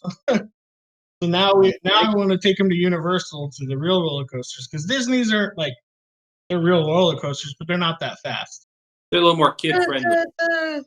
the rock and roll one was The rock and roll fast. one is the fastest one. I think it was like 45 miles an hour. And So, it's off the start. yeah. I mean, so- they launch you. It's not one of the click, click, click, click, click, and then you get the speed from that. You slingshot forward, and that's when they take your picture because everyone's face is like, you know. So we want to take him to Universal, to the big roller coasters now, because he's an adrenaline junkie for sure. That's all, boys. I'll watch. Awesome. My kid likes to go fast in my car. I think he likes that feeling of like the turbo pulling, like, Yeah. He doesn't. but he won't. Yeah, Laura hates it. She doesn't even like to ride in the same car as me. But he won't go like if we're on the garden level where our bedroom is, he won't go upstairs to use the bathroom because he doesn't want to be up there by himself. Like he won't go by himself to the other room, but he likes to go fast. So I don't know what. Yeah, Hunter had the same phase though too. He wanted to be with us. He didn't want to go do it by himself. Mm-hmm. But I mean, he's working out of that phase to where he'll go and sit in his bedroom by himself now But he'll get up out of his room and go to our and bathroom. walk all the way across the house, walk through our bedroom to go to our bath.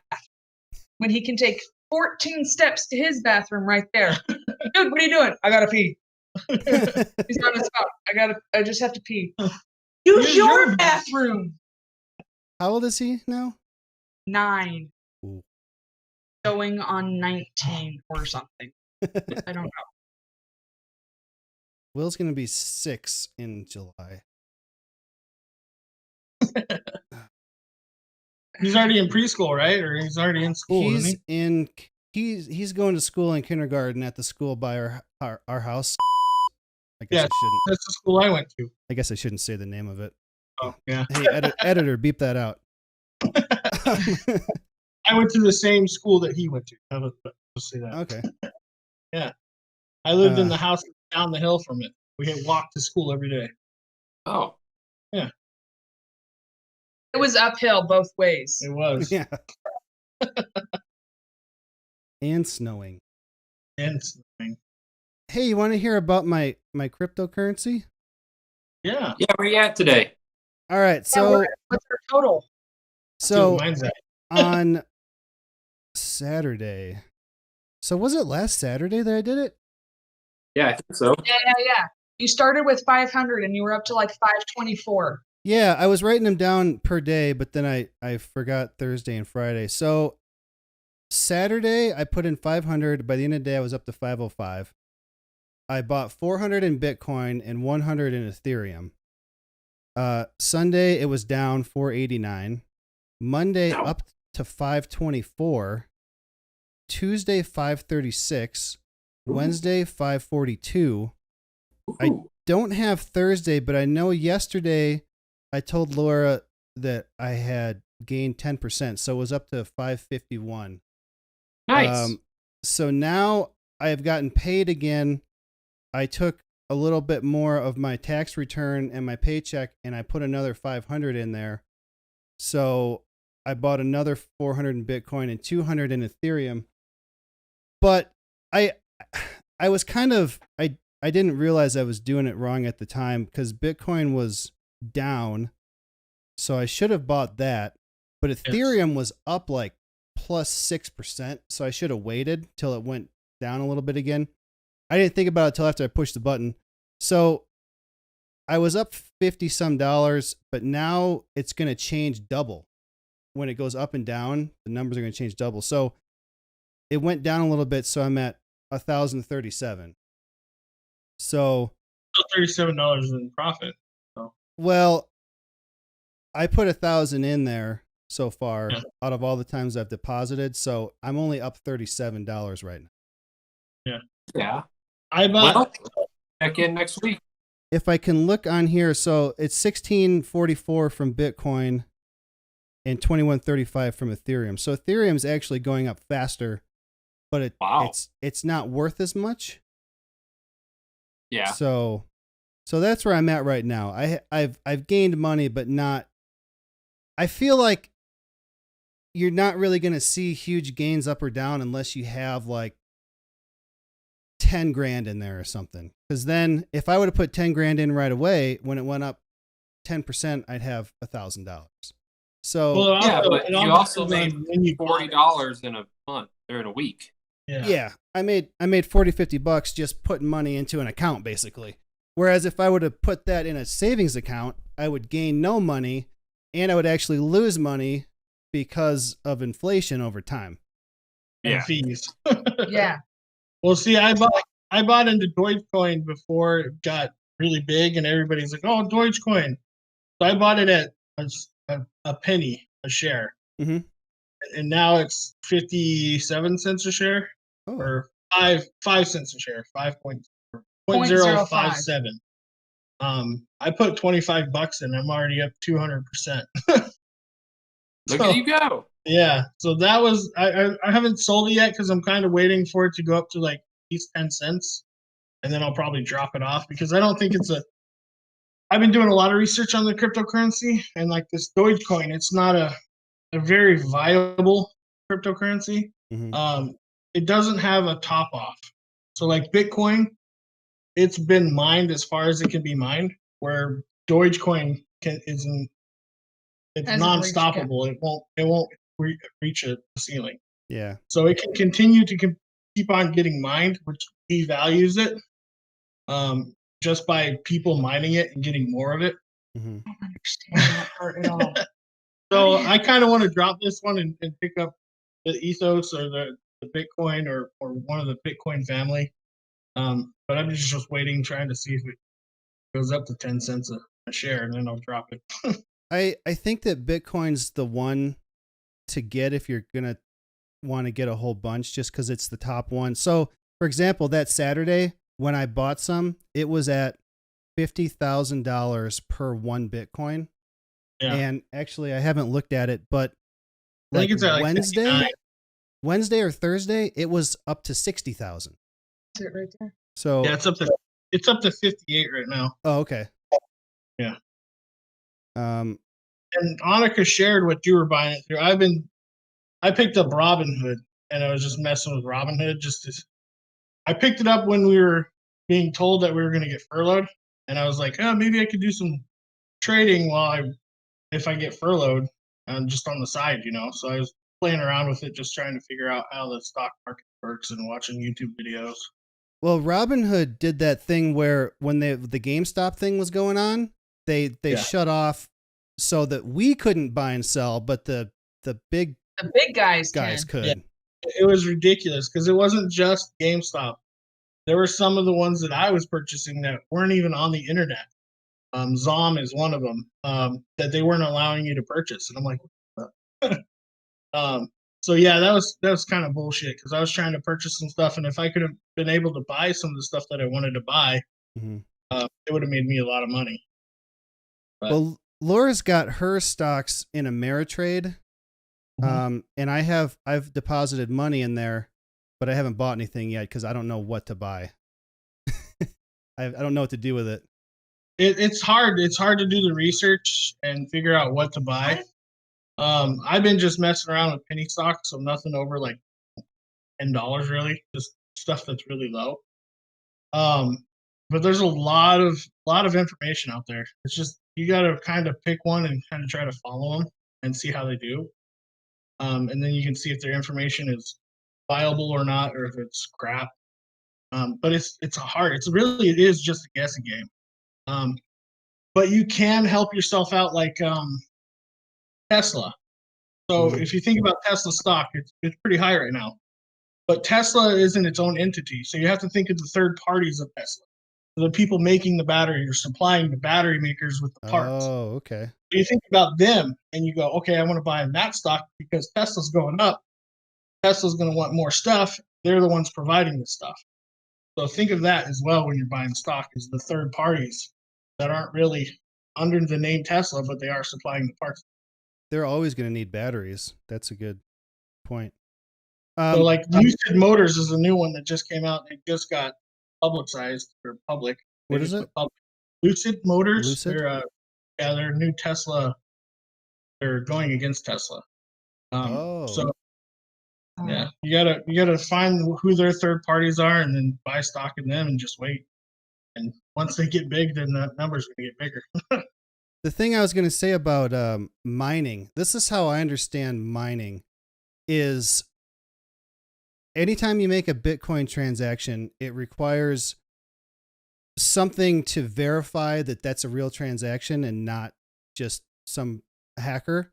So that's what those miners are that buy all the graphics cards so we can't get any. Is when you make a transaction, it goes through there and then that runs all these problems and solves them to verify that it's real. And since they do that, they get rewarded because they're using their own power. So they're paying for that. They're using all their own graphics cards and everything that they had to buy to set this up. They get Bitcoins for doing that. Like you can earn them. And I think that's what mining is, but it's not very much. I listened to a guy on a podcast that owns the Kraken website, the Kraken exchange. It's I guess one of the top ones. I couldn't figure out how to use it. I couldn't figure out how to put the money in there. There's no plus button. Where's that plus button? You had to like wire money somehow. Like they gave you the bank information and then you had to go to your bank and I didn't. Anyway, he said that when he first started in like 2009, he had $100,000. He could either buy 100,000 in Bitcoin or he could set up mining for 100,000. And he decided to do mining and it wasn't worth it. He said he should have just bought it. So, because I was thinking like, I got computers sitting here with graphics cards. Why can't I just have that running and just passively gain it? But apparently it's not even going to be anything unless you have a big Have you operation. seen those setups? They've got like whole houses and, and AC units and everything because it's so hot in there. It's crazy. I guess the way to do it is to set it up in like Iceland where it's in the cold area because you don't have to pay for the cooling. Yeah. Well, I also picked up this one or this one. It's called Voyager, and it's just cryptocurrency. It's like an exchange app. Yeah, it's just like Robinhood, but it's just cryptocurrency. So no stock. It's only cryptocurrency, and I believe you can transfer over cryptocurrency from other accounts into this account too. I got Binance is the one that the exchange I used. So one thing they said though is if you put money in there, either spend it all or get it back out, because the exchanges get hacked all the time. And if you have dollars sitting around in there that aren't spent, that you can just lose it. So Yeah. they said to use crypto wallets, which I don't know anything about yet. I haven't. It's just another website that you can transfer stuff over to and store it, I guess. But I don't understand enough about it yet. You have to go to school for this stuff. Why didn't they teach us this in school? Because it wasn't around yet. Yeah, I until know. like 2009. Anyway, I don't think I'm going to get rich doing it, but I think it's better than letting my money sit in my savings account, I guess is where I'm Yeah, going with it. It's a way to invest a little bit. I mean, you just got to be smart about it. Otherwise, you're going to lose out Yeah. big time.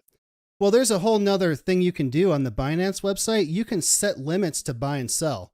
So you can set when You it can do gets that with any site that you buy stock with. So when you go to trade it, you can pick, okay, I want to trade it only when it gets to this price. and it'll just do it. So I don't want to trade it until it gets to this price. Yeah, it'll just do it automatically.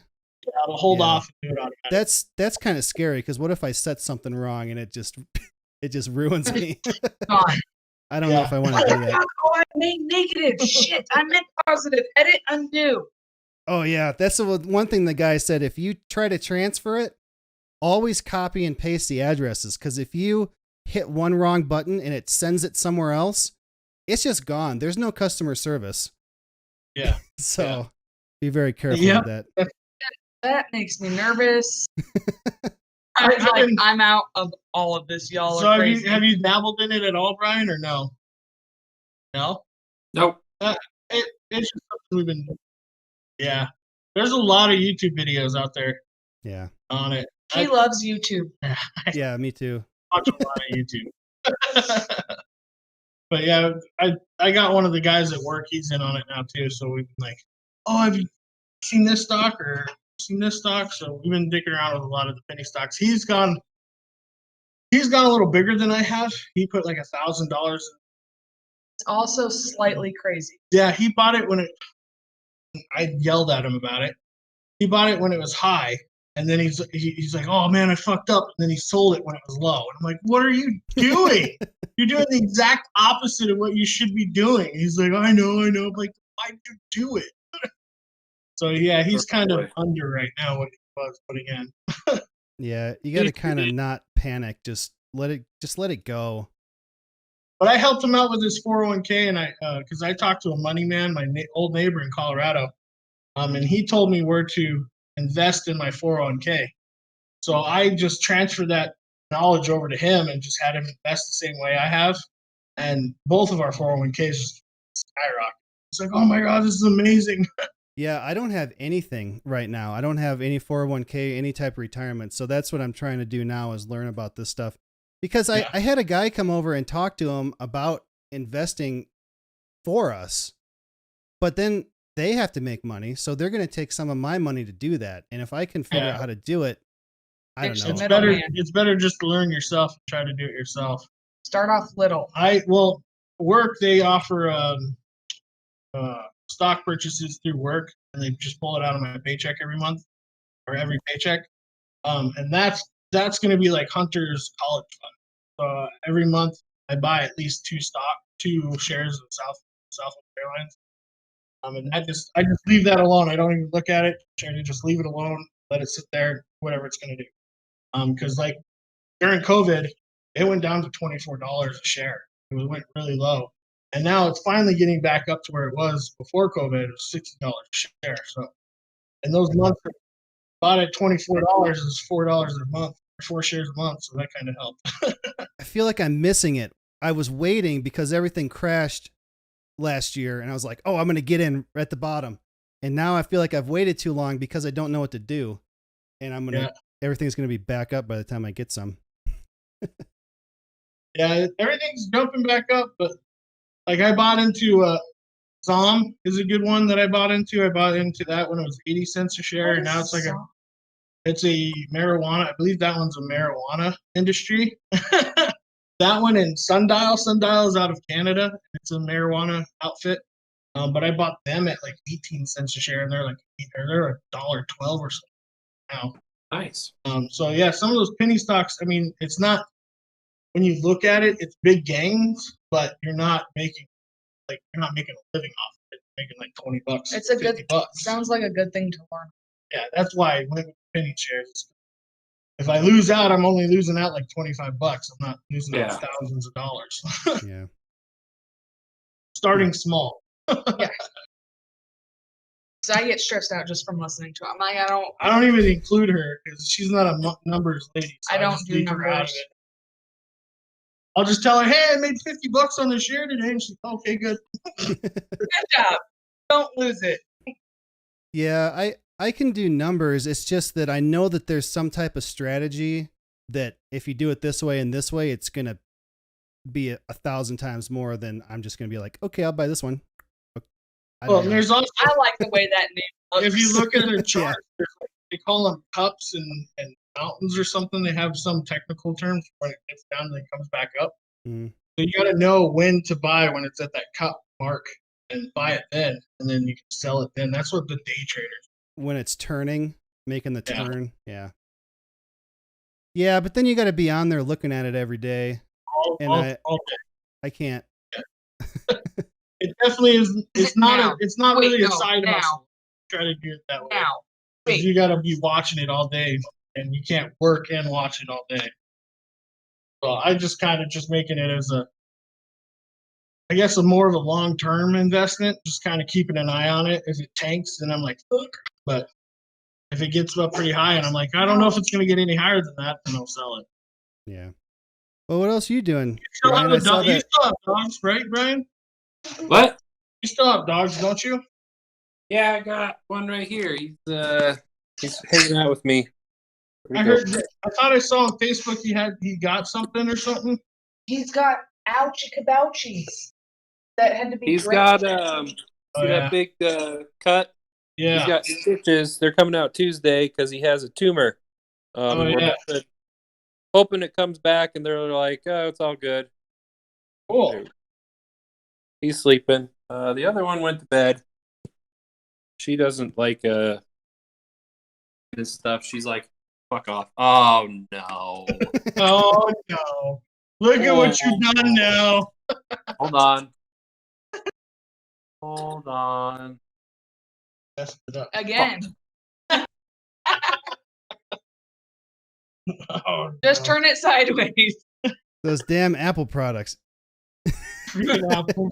If you leave it like that, I can turn it and make it fine. It'll just look sideways to us. Okay. So he's the neighbor has pugs, and the younger pug is in heat, and it's his best buddy.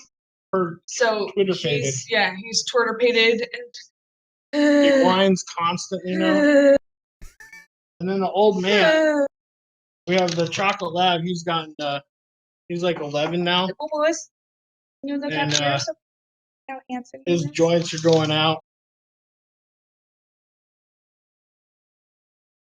And then we're bringing home another dog when I go out to Colorado. We're bringing home a German Shepherd. So he's kind of brain damaged. So this chocolate lab, when he was a puppy and the German Shepherd were a puppy, the German Shepherd didn't really get in line and learn very well. He didn't mesh with the pack. Yeah.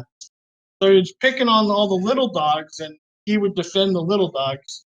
And we went out to eat one night, and I'm guessing the German Shepherd picked on the little dogs, and he went fucking ham with the paint with him and ripped open his neck, ripped open his arms, smashed his head on the ground. He got brain damage. When he got a hold of his neck, he swung him around, Yeah, it was like a $5,000 vet bill for this German Shepherd.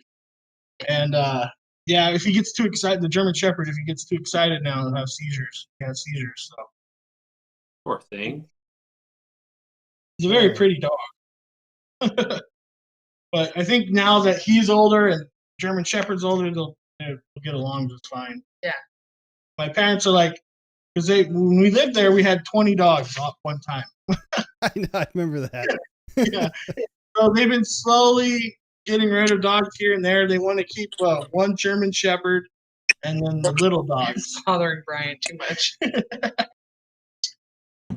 So we're going to take one German Shepherd off so they don't have to shelter or give him or away. something. I Or don't something. want to go to a shelter. That's the whole thing. We'll take him and then we'll give him to Hunter and have Hunter Or- hopefully learn some more responsibilities. There you go. Yeah. That's the plan. Plan. He'll Because sleep with Hunter. these two are my shadows. And Yeah. Hunter's like, I want a dog to follow me. And I'm like, well, we'll get Oli. And you can teach Oli to be your dog and Oli can sleep in your room. And There you go. Yeah. yeah. We just got 2 little cats. They're like half the size of other. Like I see other people's cats, and I'm like, wow, that's a huge cat. We have giant cats. Our cats are like fucking tigers. And Our cats are as big as the wiener dog, if Yeah. not bigger. I think they're bigger than the wiener dog. They're calicos. They're sisters that Laura got somewhere in Colorado Springs or something. So and I got hair on everything, and I hate it. I can't stand having hair on all my clothes and all my crap. But what do you do? I don't know how Duncan still has hair. There's so much hair everywhere. It's like, how do you still have freaking hair? I'm surprised he's not naked because there are loops of hair floating around on the floor. Like you walk past and it follows you, and I'm like, oh my god, it's not a spider. It's a hair. It's a clump of Duncan. What? Like Yep. he should have bald spots, but he's not. Like I don't get it. You shed more than I do year round because it's constantly hot. Yeah. Our dog Simon's like that. There's Simon hair everywhere. Every time we clean, we're like, where are you hiding your friends? Do they come over? When are they here? Well, yours is worse because at least ours is brown. It kind of blends in with some stuff. White hair does not blend in anywhere. Oh, between the white dog and the black dog, I just get gray piles of fur in the corners, and I'm like, where did this shit come from? Like, he's only shaved in a little 3-inch square. I don't know how the rest of him has any fur. Exactly. Same. Well, Duncan's not shaved, but I mean, It was really bad when we lived on a dirt road. You couldn't keep the house clean. Dirt road. Nope. Oh yeah. Nope. Horrible. Yeah, between the gravel roads and the dogs and then bringing mud in, this place is just always filthy. I hear that. right? This house is a little better as far as the dust. But there's sand. Mm. There's so much sand because in the backyard, it goes out to the canal, and they don't really have dirt here. It's all sand. Yeah. So the It's weird, grass.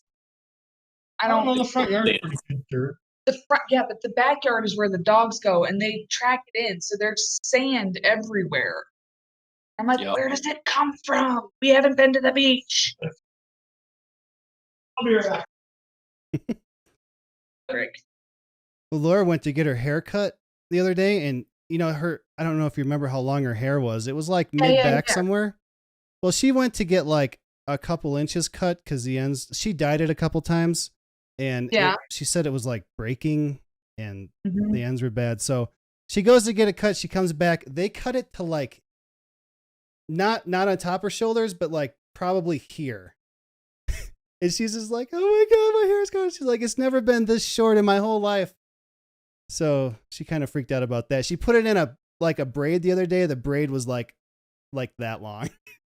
Where it used to be, she could bring it over the front and it was like to here. So.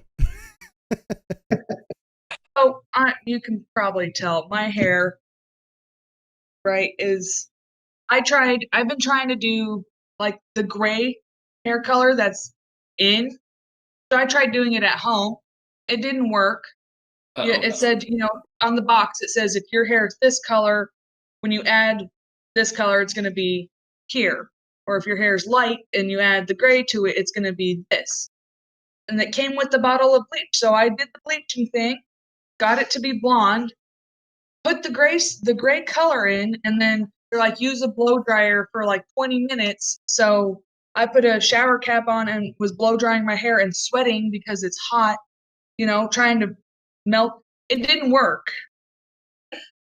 So I went to a salon over here and talked to them, and I explained what happened, and they're like, none of the grays in your hair. I'm like, yeah, I noticed. Can you fix it? They're like, yeah, sure. So $280 later, he bleached my whole head and put like purple in to make the gray, but it's not staying. It only lasts like a week. Yeah. And I use like the color shampoo that you're supposed to use. And when my hair's wet, I can't even get my fingers through it. It stops because it's so damaged. And I'm like, eh. So when I go to Colorado, I'm going to have my friend fix my hair and make it the gray color I want. She's like, how much did you spend? I'm like, way too much. Because we just need to put this toner in and this toner in, and your hair is going to be what you want. Because I sent her pictures, and I'm like, okay, how much is it going to cost? And she's like, oh, the normal $1 million. I said, sweet. Do you take installments? She goes, no, just kidding. It's $85. $85 for the hair color I want, and whatever. And I paid this guy $200 the first time, 200 and something the first time, and then 100 and something. And I have blonde for 2 days, and now it's like yellow hair. Not excited. Yeah, Gwen wanted her hair like silver or like blonde with silver streaks or something, and she went to one place and it all just washed out. And then she finally went to somewhere else, and now it's like purple, but it's like short, like it's like shaved back here, and it's only it's not long. It's like that, but there's the rest of it isn't long either. It kind of just poofs out to here. So yeah, so I asked for like gray color. You guys can see it. I'll send you a picture and you can put it up here of the gray I wanted, and I have blonde yellow since like January now. I keep on telling her just to leave it alone. He was on doing stuff to it, burning it more. I don't want to bleach it anymore. I didn't want it really bleached. They want to avoid that. Gray up. Bonnie's gonna fix it because Bonnie's amazing. Yeah, Laura keeps doing like brown, but then it's kind of brown purple, and then she's like, I don't like that, and then she dyed it like almost black, and then she had to dye it back brown to get. I'm like, that's your normal hair color. Just leave it. She's like dancing around her just regular hair color. You go get a haircut for you. He gets his haircut more than I do. Our house location's awesome. Do you know what a one wheel is, Corey? Or Brian. Brian's here too. Oh yeah. It's like it's got one wheel in the middle and you stand on the board. Okay, yeah, I've seen those. We both got one, so now we can just like one wheel over to the haircutting place. The barber shop. We got a mall right down the street, so you could like one wheel to the mall. It's pretty fun. It takes us like 10 minutes, 6 minutes. The longest part is waiting to cross the street. Yeah. I don't have any balance. I can't do that. It auto balances. Oh yeah. It's actually pretty cool. Yeah. Huh. You just step on it and then it auto gyrates, and then you lean forward and it goes forward. Well, I mean, I'll still fall off of it.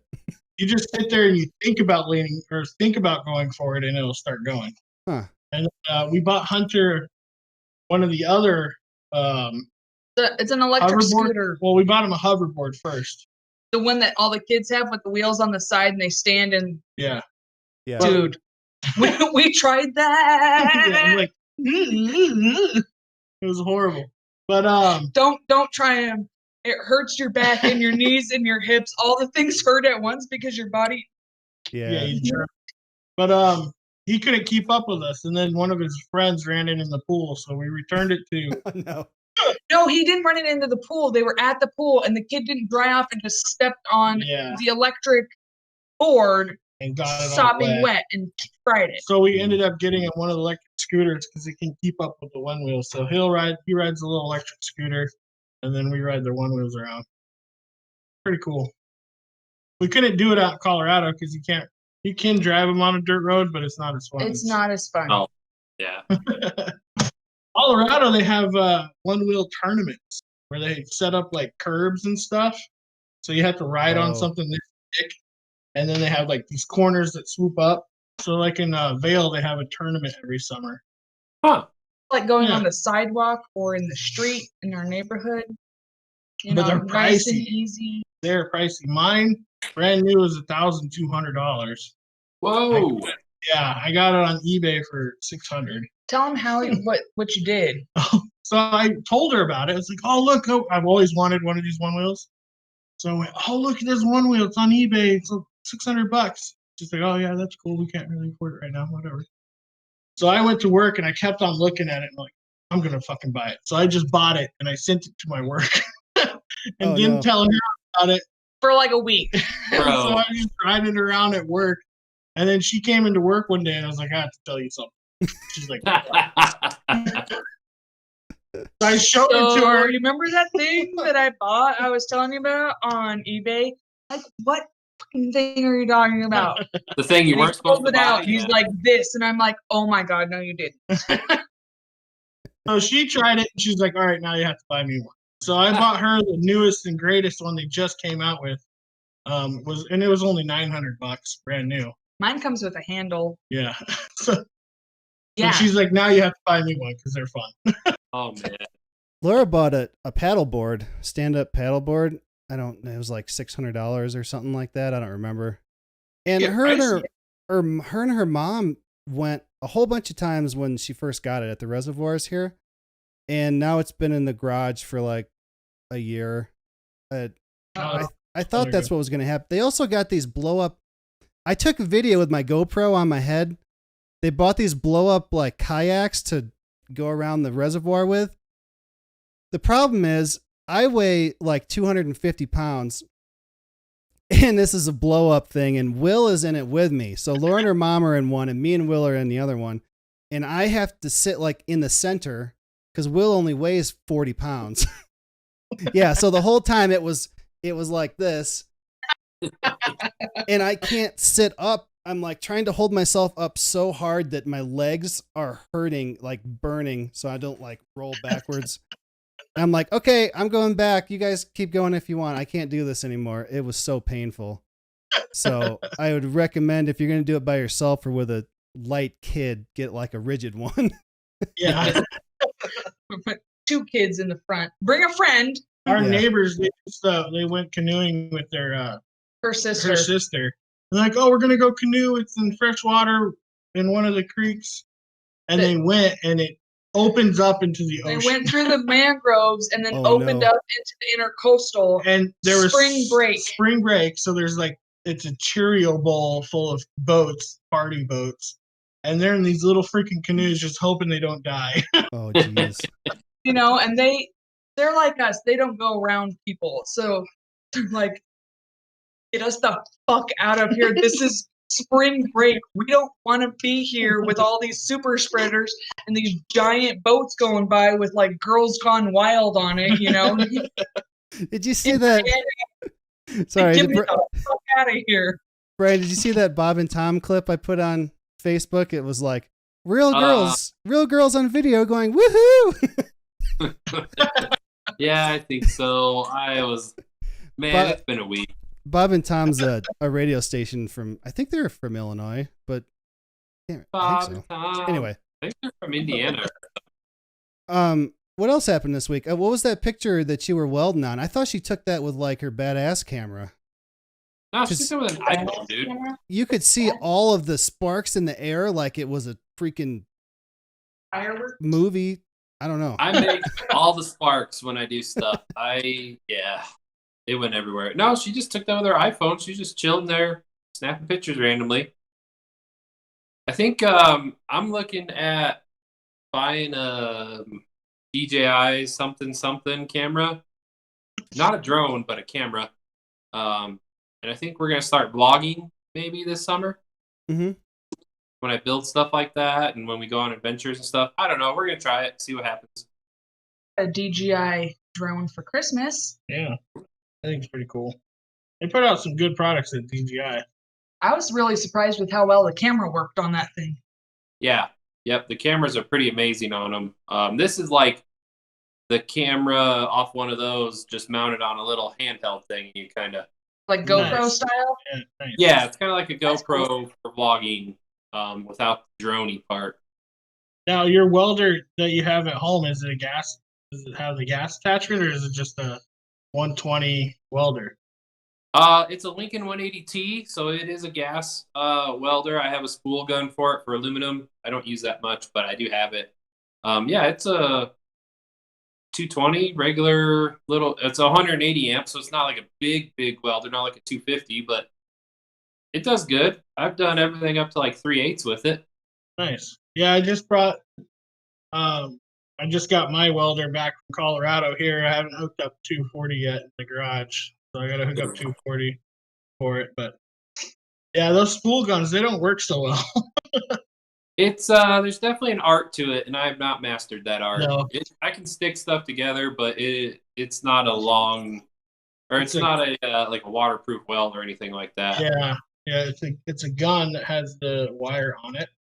And it's just for aluminum. You have to hook up different gas and That everything. sounds horrible. It makes really dirty welds. Snap-on gave us one to try back, like when I was right out of school at the first Mustang shop. And it was so bad, but I just came out of Wyotech, used to using a TIG welder to weld aluminum. And then they're like, here, try this. And I'm like, psh, it just blasts right through it like it's not even there. So I didn't get to dial it in or anything. Yeah. I would like to get dog shit myself. Sorry, what'd you say, Brian? It makes some dog shit welds. Yes. Yeah. We had one back in Colorado in the shop in Denver. And I mean, yeah, it puts aluminum together, but it did not look pretty whatsoever. I'm trying to get them to buy us a TIG for the shop out here in Florida. You have to tell me which one's the pig. It's where you have the stick. gun and the stick. Nope. Yeah, you I have to don't hold it. I hated it also until I got good at it, and then I'm like, oh yeah, this is the way to go.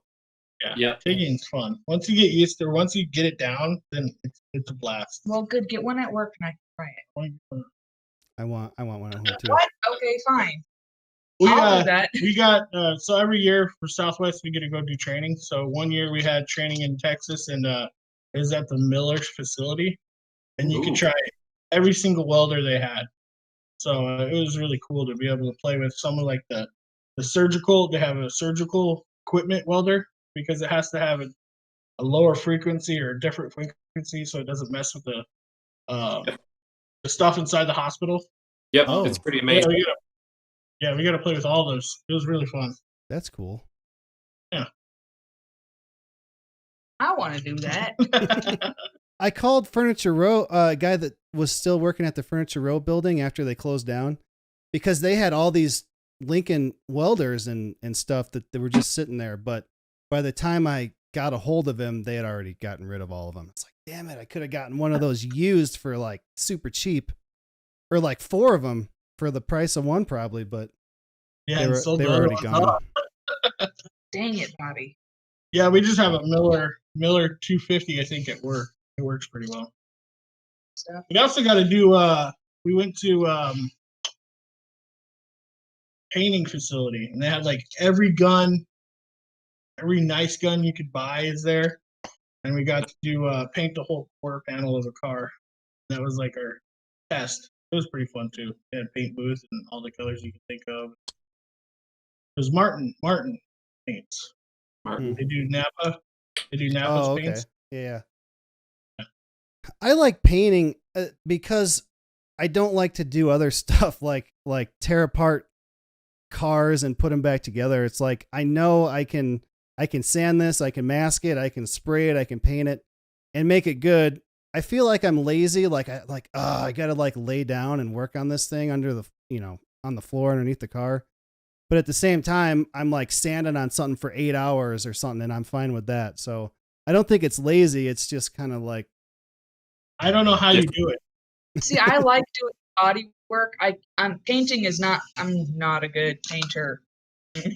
I like doing the body work because that's what I did in Sweden. Yeah, because I went to like a trade school type thing. So I went to school Monday, Tuesday, Wednesday, and then Thursday and Friday I apprenticed at a car shop. And they had a contract with Hertz Rental.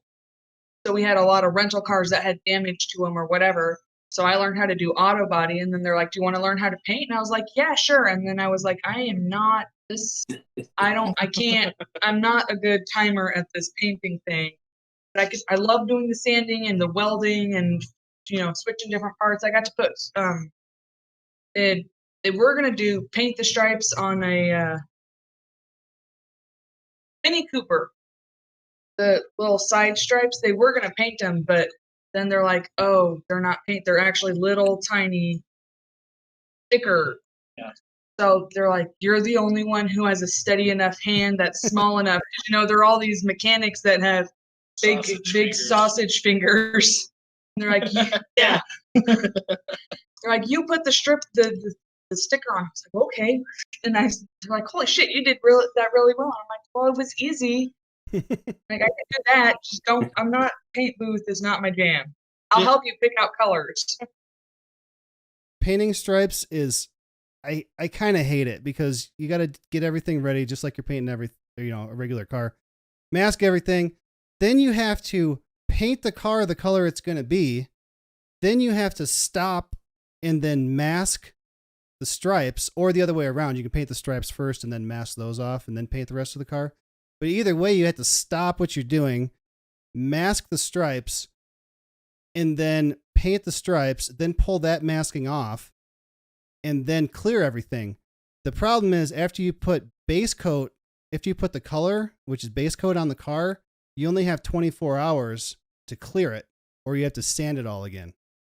So if you paint it and you mask it, you could come in the next day and do the next color and then clear it. But if you have a problem, then you got to sand it all. I hate that. FKD, but you body people are freaking artists. That's all I have to say. Well, and I'm so picky that even if something's perfect, I'm just like, I think it's perfect, but am I looking at it wrong? You know what I found out when I worked at the race shop and we were wrapping the cars and we were putting stickers and stuff on, and I'd put a sticker on and it'd look perfect, and I'd step back and it'd be crooked. So I found out when I got these glasses that one of my eyes has a worse stigmatism. Whoa. And I was just seeing things tilted a little bit. So when I put my prescription sunglasses on in my car, my dash looks like at a completely different angle than I was used to seeing it. So that's something that happened, I guess. Am I crooked or this crooked? Yeah, doing the drywall, it reminded me a lot of doing body work, and I fucking hate it. I go, I'm at work. You have to sand it now. And I'm like, okay, I'll sand it. I hated it. I'll put a motor together all day long. But tell me to do body work. I don't like doing the motor. I had to help when he broke his truck. Ford transmission, what is it, screw, bolt, like this long for no reason?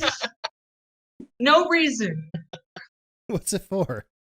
It was one of the transmission bolts, and I couldn't get my arm up there to do it. So she did it, and she's like, this is the world's longest bolt. Yeah, trying to get it off. So I'm sitting there like, my arms, and I'm like, okay. Then I pull on it. Why isn't it coming out? Like you still gotta unscrew it. And I'm like, you're putting two things together that's this thick, and the bolt's this big. Why? Because it's a Ford. So now it's a joke. We undo something like, why is this taking so long? It's probably a Ford bolt. Yeah. A Ford transmission bolt. Unnecessarily long. Oh yeah, I did that to my truck. So the 5.4s have cam phasers. You know what a cam phaser is? I thought it was a fake thing. Articulates for timing, and it's supposed to help with gas mileage and whatnot. But they're really bad in the 5.4s. Yeah, help.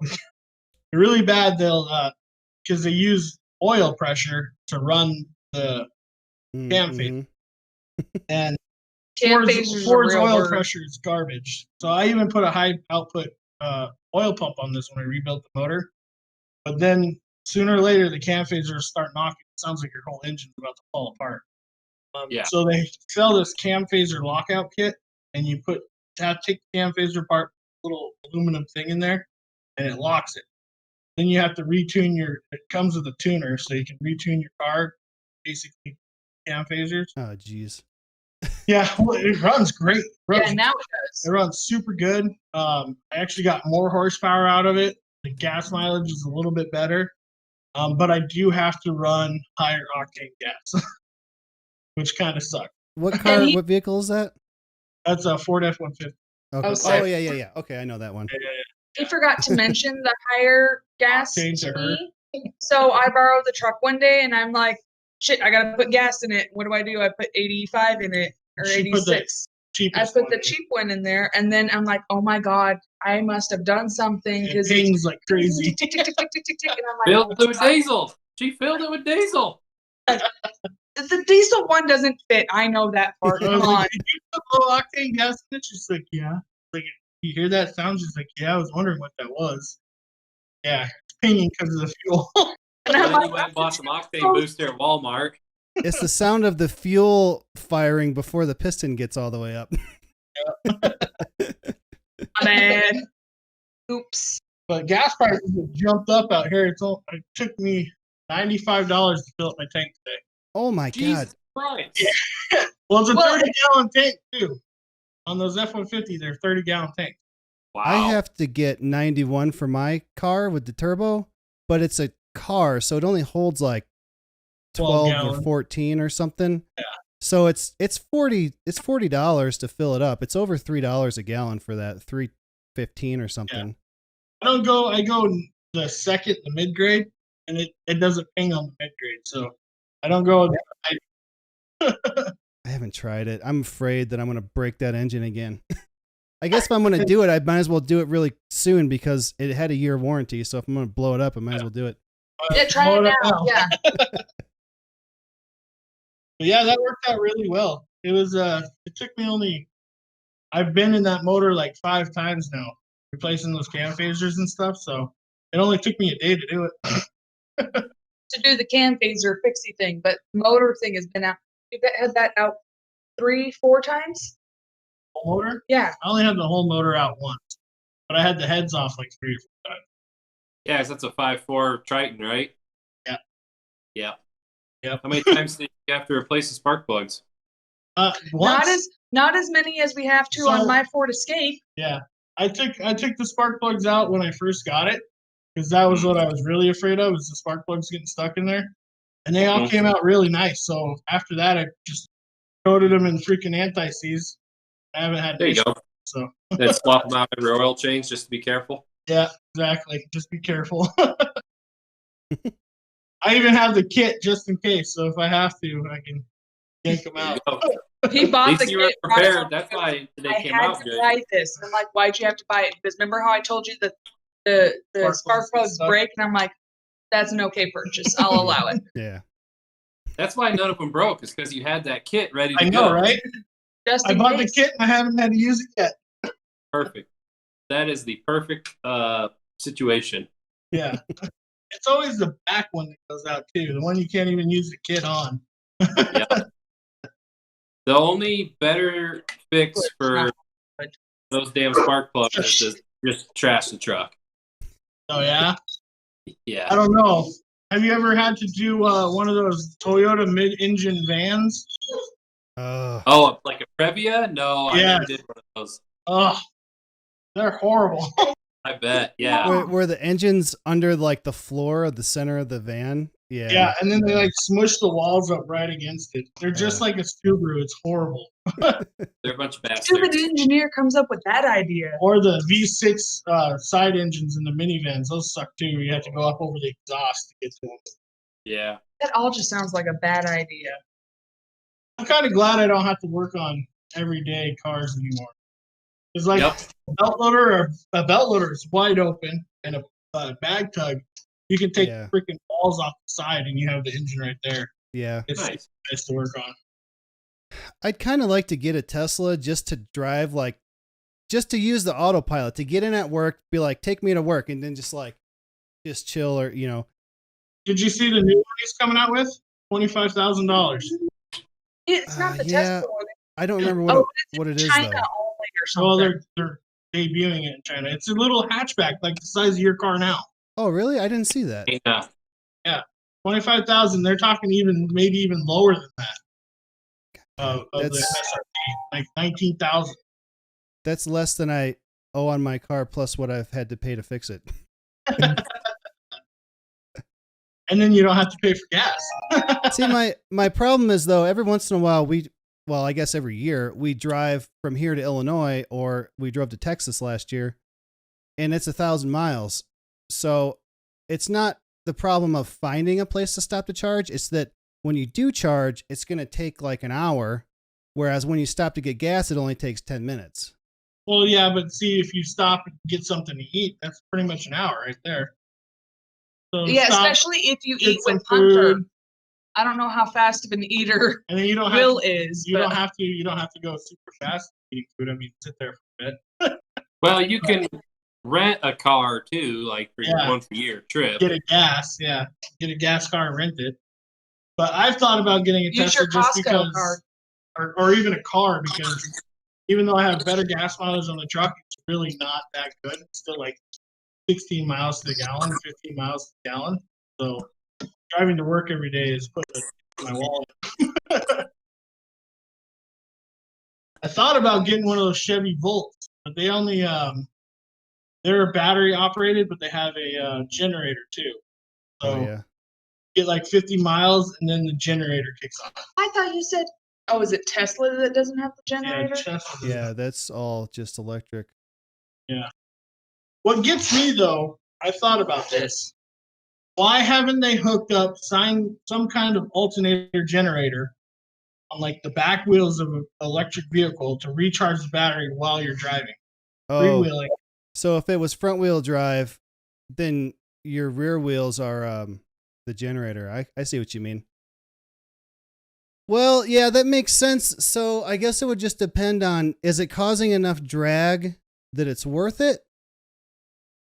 Because it's going to cause drag, so you're going to use more electricity, but you're going to be gaining some. Maybe he thought about that and decided it wasn't worth it. Yeah. But I saw some guy, he had an electric vehicle and he ended up just rednecking it, put in like a freaking Chevy alternator that had a belt going to the back wheel to recharge his batteries while he drove. Why couldn't you do like wind to charge it? Talk about drag. You want to talk about drag? You put a hole in there that spins a turbine. It's probably it's probably the same no matter how you're going to do it. Yeah. The regenerative braking is probably the best, I suppose. I don't know. But I do know Tesla's, they're trying to come out with a long haul battery that's like 1,000 miles plus battery. Yeah, they'll get there eventually, and we'll be able to drive the whole way. But did you know with that autopilot, that's actually a subscription? You have to pay an extra $10,000 for the autopilot feature, and then you have a monthly installment that you have to pay for updates and all that stuff for the feature. I would pay extra for it initially, but I wouldn't want to pay monthly for it. Yeah, see that's the thing I didn't know. I didn't know there was a monthly subscription for the autopilot. That kind of sucks. I saw a video on like my Google News feed, where a Tesla was somewhere, Indonesia with 10,000 motorcycles and bicycles and 6 cars, and its sensors were going off so much it couldn't drive that it asked for help. It was like, please take over. Yeah, I could see that. I've seen lots of videos where the Tesla saved the people's lives. Like, to sideswipe them, and then the Tesla stops it or speeds up. That's just crazy. It might have been the same video. I saw one where the light turned green, and the Tesla went and stopped, and then the rest of the traffic kept going. A truck went through the intersection, hit the box truck, and knocked it over. Yep. Yeah. Yeah. Was it down here in Florida? Yeah, probably. I don't know. We have left lane right turners. Yes, all the time. That's a neat thing. Oh, yeah. Left lane right turn. Yeah. So you're sitting in the right lane, and this person wants to turn right. They'll just go up around you and turn right in front of you. What the best one Not legal? No, no, it's not legal. There's no laws down here. This is a wild, wild west. So I'm sitting. There's a double left lane, me, 2 straight lanes next to me, and a right turn lane. This mother trucker is in the right turn lane, and he goes, "Nope, just kidding," out in the middle of the intersection and made a left in front of the 3 straight and the 2 left lanes. Wow. It's Huh. constant. Yeah, he's like, oh fuck, this isn't my turn. Wrong. Like we had friends come down and we're telling them this, and as we're driving, we're telling them this, and then it happened right in front of us. Right there. Yeah, Left lane turn. I've never seen someone do that. Yeah. I I think can't I wait have, to but drive in Clearwater. Holy Oh. shit. yeah, have fun. That's why I sold all my motorcycles, because when we came down here to look for a house, and I was like, nope, I am Yeah. not. There's no way I'm riding my motorcycle in this town. When It's Yeah. too crazy. when we were down here for the week, when Chad was doing downline, Hunter and I came down to look for apartments, and we rented a car. Pretty much every day when I got back to the hotel, I'm in She's tears. like having anxiety about it. Like I was Oh, yeah. panicking driving. I'm like, I can't drive here. Are you kidding me? This is none of these things are okay. It's These a lot people different are than insane. What's I that? think it's the heat. No, I think it's just the how many different people are here. So you have people from all over the country, Haiti, all Jamaica, over the world. Puerto Rico, Yeah. Venezuela, Colombia. yeah. Uh, So These the are laws, places. the laws out there are there are not very many laws out there as far as driving. So they come into the US and they think it's the same, where they have the same mentality as they did back Yeah. home. Well, And so they just do whatever the fuck. what I've heard from the driving test, I was doing delivery dudes and I was teaching a new driver or, training a new driver. And I'm like, how old are you? He's like 19. I'm like, what's it like down here when you take your driver's test? And he says, there's the written. And I was like, okay, well, what about, like when you drive? He goes, oh, it's super easy. I'm like, okay. He says you get in, you put your seatbelt on. They have you back out of the parking spot. You drive to the end of the parking lot at the stop sign, go left, back around, and then they have cones set up, and you just have to pull up next to the cones and then back up straight next to the cones and then pull into a parking spot. That's your driving test. Oh my Like, god. are you kidding me? He's like, no, it was actually really easy. Yeah. I'm like, where's the rest of it? Like, I had to go through a neighborhood and sit at a light. Yeah, like I Yeah. had to do actual things. But yeah, you'll notice when you come down here, nobody uses their blinker. Yeah. They actually say not to use your blinker, because if you do use your blinker, the person that you're trying to let know that you're coming over into that lane will speed up so you don't get in front of them. Oh, Oh, they do yeah. that here too, and then I just cut them off. I just start Yeah. coming over. Like if I Yeah. know you saw my blinker, I'm just coming over, and you're gonna That's move. what I do now. Too. I put my Yeah. sticker on it, like I don't know. I'm just here. I come. Here I come. One of the guys was following me. One of the guys I worked with was following me in my truck one day on the way home. And the next day he goes, dude, you use your blinker for everything. I was like, well, that's what it's there for, is to notify you where Like, I'm yeah, going. I don't have telepathy. How do I? He's like, I don't have never to- use my blinker. It's crazy. And then it's no fault down here in Florida. Yes, no fault.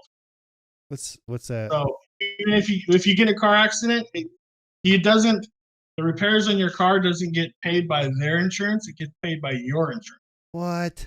Unless, Yes. yeah. So, if So I you get can call the rear-ended- cops. It doesn't matter if they T-boned you. It's not their fault. There's a no-fault state. Wow, I'd be driving my truck everywhere.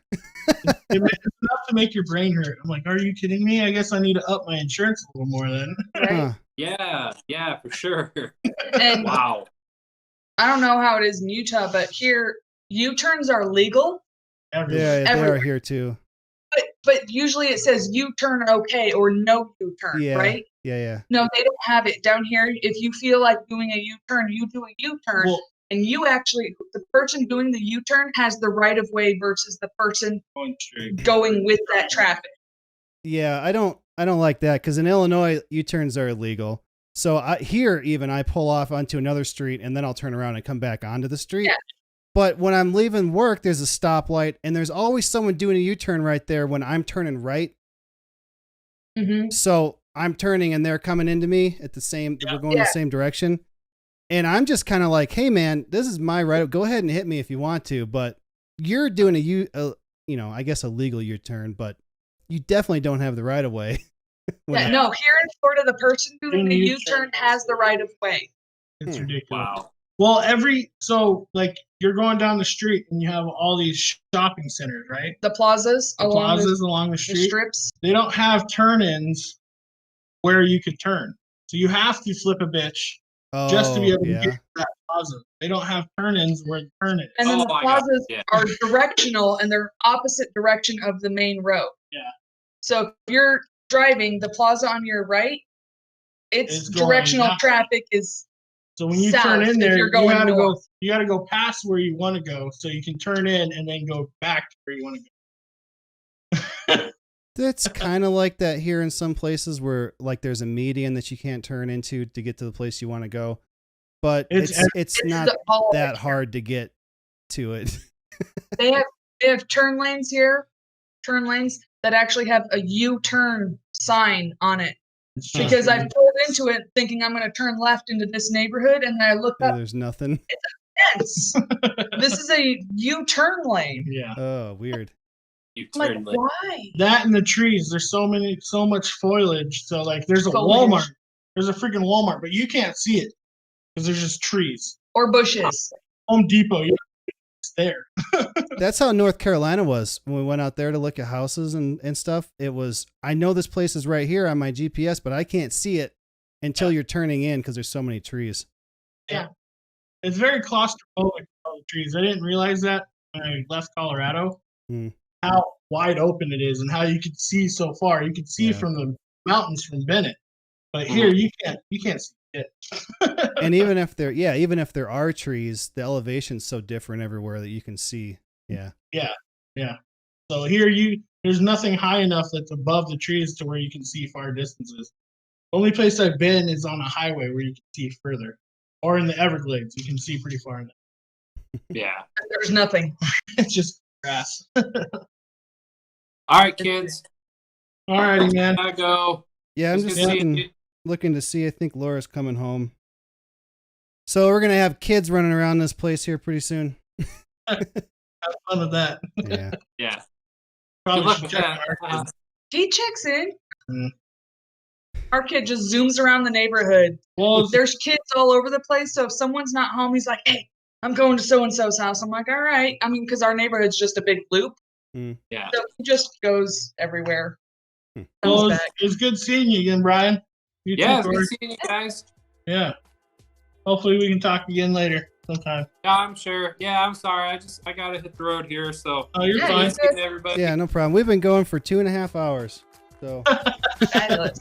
so yeah, That's a good. we're trying to get into doing this semi-regularly again. So yeah, probably have videos coming out again.